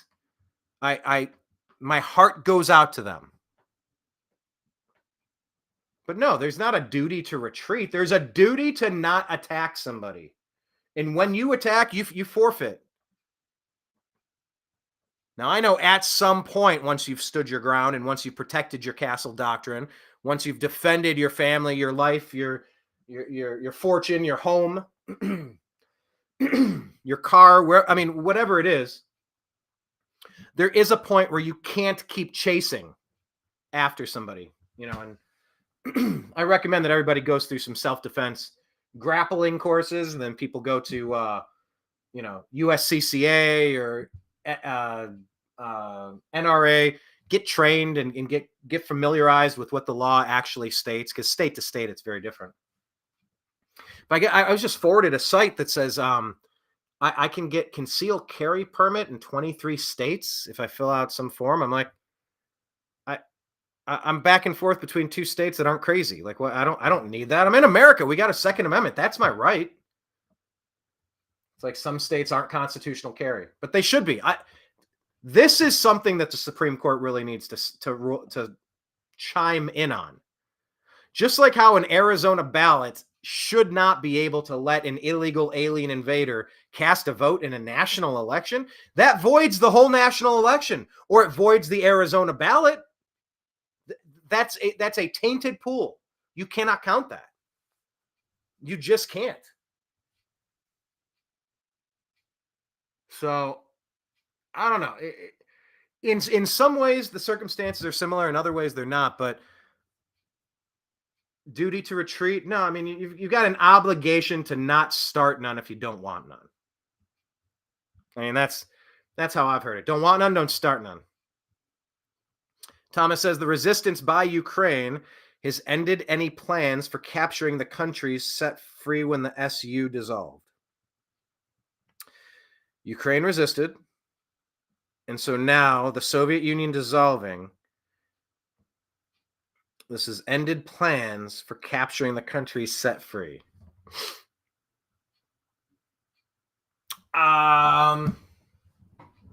Let's find out. How about we call a ceasefire immediately? Return that $70 billion, $35 billion, however much. Bring it here. Put $5 billion on our southern border. Put another $30 billion at the northern border. There. Now we're taking care of our own damn country. I can only care so much about everybody else when our own oxygen mask is not on us. The airplane's going down. You got to put that oxygen mask on yourself, or else you can't help your neighbors. And $36 trillion in debt, $1 trillion being added in interest every couple months. It's a debt spiral. It's a death spiral. So Ukraine, I mean, was that the plan? Was Putin going to try to reunite all those countries and invade everyone? I mean, that's a fancy theory. I don't know if it's true. I don't think it is. And I also get the angle that the U.S. is sending over spent weaponry, old and outdated.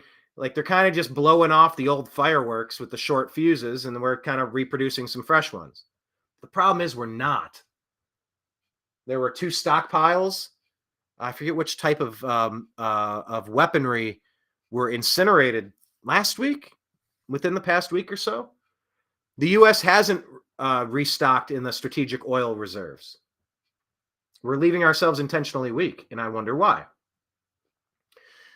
The United States is not fully stocked up on beans, bullets, and Band-Aids. The United States has been invaded by 15 million people from God knows where with God knows what intentions. None of this is good.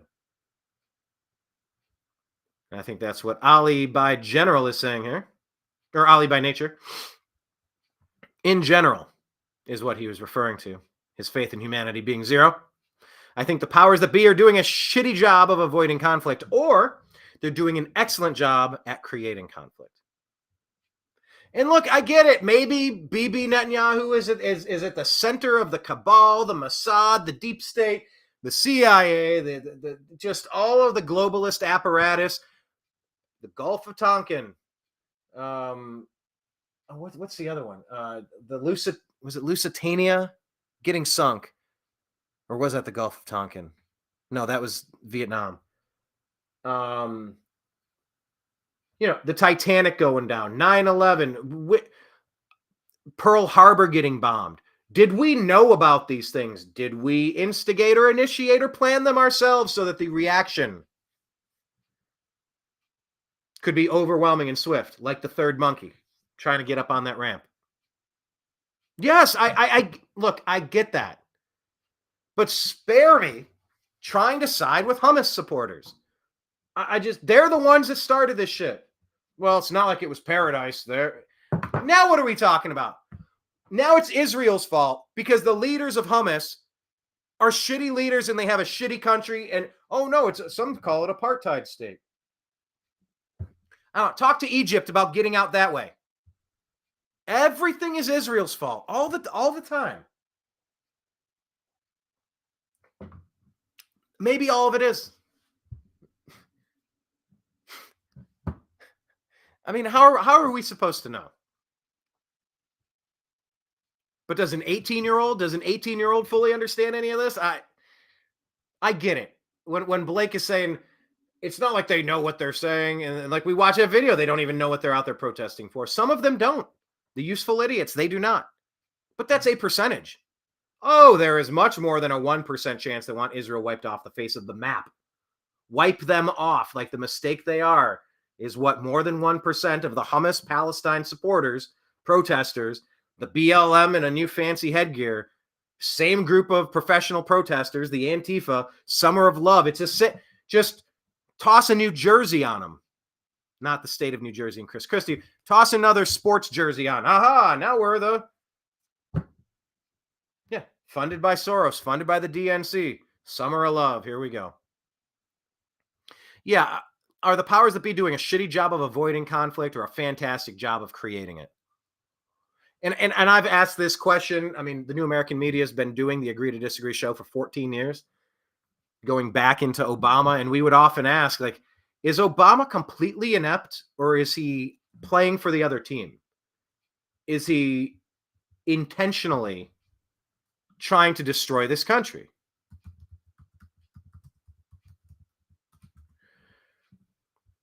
Barack Obama, aka Renegade. That's 2000. Well, this one they're kind of pumping it up with a book. Hang on. Oh, Renegade. Let me do chose the name Renegade Obama. Fine, choose the name Renegade. President Barack Obama opted for this moniker after being presented with a list of names beginning with the letter R. As custom dictates, the rest of his family's code names will be alliterative. Michelle is Renaissance. Malia is Radiance. Sasha is Rosebud, respectively. So, renegade means a deserter, an individual who rejects lawful or conventional behavior. A deserter. A person who abandons the religious, political, or philosophical beliefs that he or she used to have and accepts opposing or different beliefs. He has shown himself to be a renegade without respect for the rule of law. Synonyms are deserter, rebel, betrayer. That's Obama. There were times I thought Obama was just way out of his depth, way in over his head. No. That was early me. I think he knows exactly what he's doing, and I think he's still pulling the strings with his other puppeteers right now. 100%. Thomas says the people act in three ways. 1, moving against others. 2, moving toward others. 3, withdrawing from others. All right, so what's moving against others and withdrawing from others? Isn't against, I guess, okay, so moving against is an attack, but if it's an attack, isn't that toward? Against or toward? Thomas is LOLing on the floor. You have not yet learned how America's system of money numbers works. The number you call USA debt is in the red ink balance, and you need to focus on the black ink balance. Well, I referenced this in the last show as well. Men in Black, the president's taken to the underground secret government facility, opens up the doors, and there's a hovering craft, and it's anchored down. Looks around. This room, it's just unlike anything you've ever seen. He says, my God, I've been president for all these years and I do the budgets. I've never seen line items to fund stuff like this in the budget. Where are you getting the money from? And the response is, well, you don't really think we pay $20,000 for a gold toilet seat, do you? I remember around that time, there was something in the news about, oh my gosh, they paid $10,000 for a hammer. $20,000 for a toilet seat. It's like, it's just money laundering. It's black budget.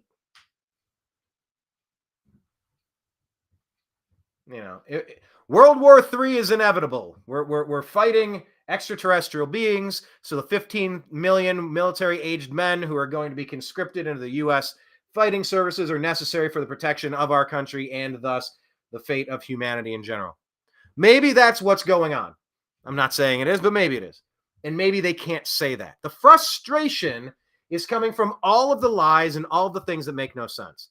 And then we're just supposed to be expected to just go along with it. Yeah, there's a Simpsons Treehouse of Horror episode where Kang and Kodos, the two aliens, come down, and it's Bill Clinton and I'm Bob Dole. And they're trying to figure out the politics, and people are booing and they're cheering. It's like, well, hold on, let me fine tune this. And they're like, abortions for all. And you hear, boo! He's like, okay. Abortions for none. Boo! He goes, all right. Abortions for some. And miniature United States flags for everyone. Yay! It's the human condition is so fickle and petty and wonky and ticky-tack sometimes. No, I get the black budget stuff. I understand how wonky this stuff is. I definitely do. I just miss the feeling of what it was when you at least felt like somebody with some sanity was behind the steering wheel. Oh my gosh, you said Trump has sanity? Yeah, he's a stand-up comedian. He runs his mouth. He's a New York construction guy. He talks shit. A little too much shit sometimes.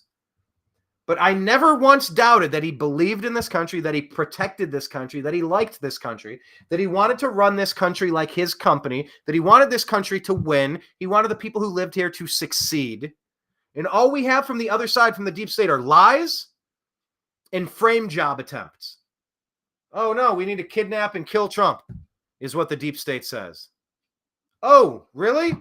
Well, I don't need to know much more, but I know I'm against that. So, anyway,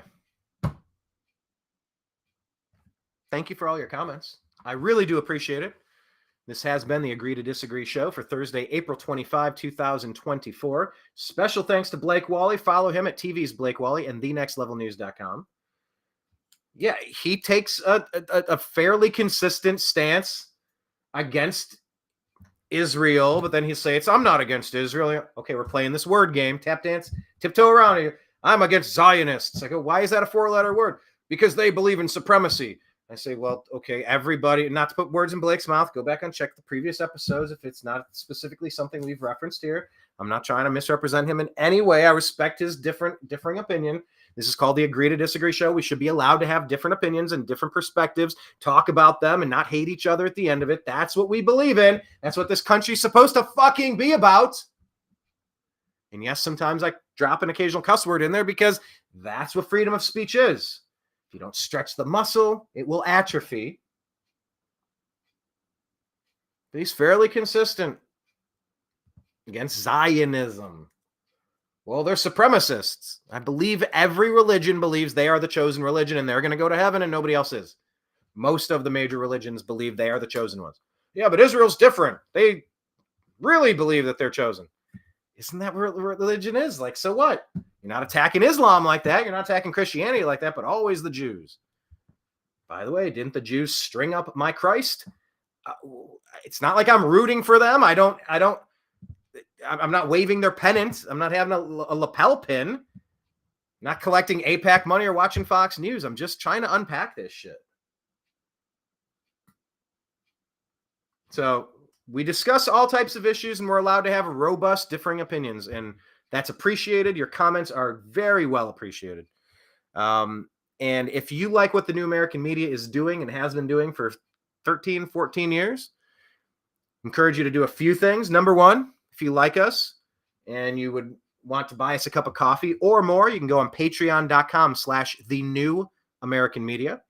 You can sign up to donate $5 a month, $15 a month, $100 a month, $1,000 a month, $5,000 a month. Maybe you have more money than time.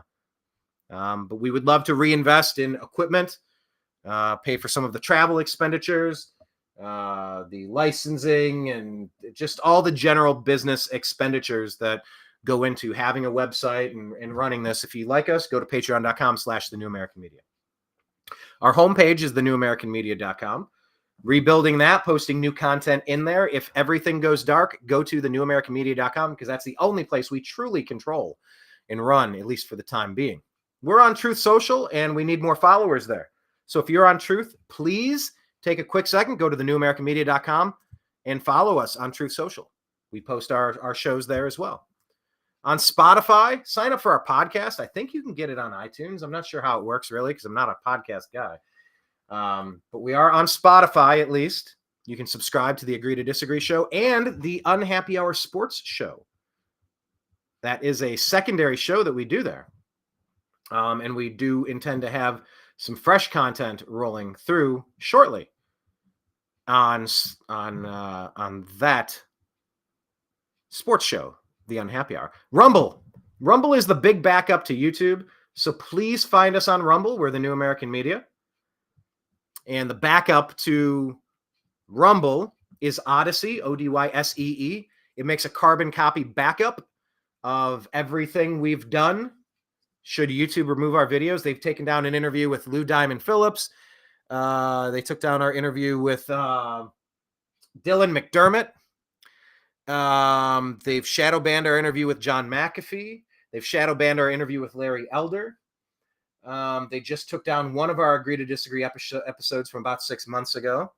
They took down my Tool Anima video. I did a lyric video thing for Tool Anima. So find us in the other spots. Of course, do the quick thing. Go to YouTube. Go to the New American Media, youtube.com/@thenewamericanmedia, and hit subscribe and click the notification bell. And look for our maybe our highest rated shows, if you will. Watch some of our previous content if you can, because the comments, the engagement, the plays, that all boosts the algorithm and that all helps us get our message out there. So please do that on YouTube as well as Rumble and Odyssey. Also Telegram, we're TNAM and TNAM Chat. On Signal, we're TNAM and TNAM Official, I believe. X, we're @American_media_. On Facebook, we have a group doing parentheses, TNAM''S, the Agree to Disagree show. Now that group is really hard to find. It's really hard to find. I was with somebody recently. We typed it in together and Facebook refused to show it to you. So if you can find our private group for the TNAMs, the Agree to Disagree show, TNAM being the New American Media, of course. If you can find us, try to enter our private group. And when it says, how did you find our private group? Say, Brian invited me. Also, we have a page for the New American Media. Please find us there. Also, you can get the page, the New American Media. Also, Instagram, we are the New American Media on that front. So make sure you're linked up with us in that regard. I don't know. I think that's about it for now on all of the places to follow us, but we really do appreciate you linking up with alternative voices. You know, you might not like everything we have to say. That's cool. That's fine. You know, that's understandable. But we fully anticipate more shenanigans and more censorship. So if you can just get with TNAM, with the New American Media, in several different spots while we still can, it'll help out a lot. So when Facebook and Meta do silence us, we're just going to be firing on all cylinders on Telegram. We'll be on Rumble. We'll be on Truth. We'll be on X. Meta takes us out. That's fine. We'll be on another platform. Like, we're going to keep going. We'll be on Spotify. Because I really dislike being lied to like I'm an imbecile. I really dislike being censored like I'm a child. And I feel like some basic common sense policies could just make this planet a much better place. And the people that are getting in the way of this just to collect a few bucks, and they don't care how much damage they cause, how much sorrow they leave in their wake.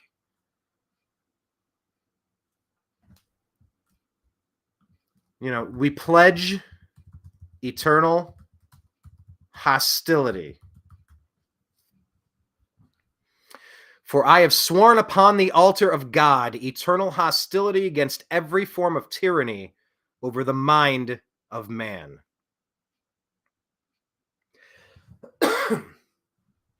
That appears to be Thomas Jefferson. For I have sworn upon the altar of God eternal hostility against every form of tyranny over the mind of man.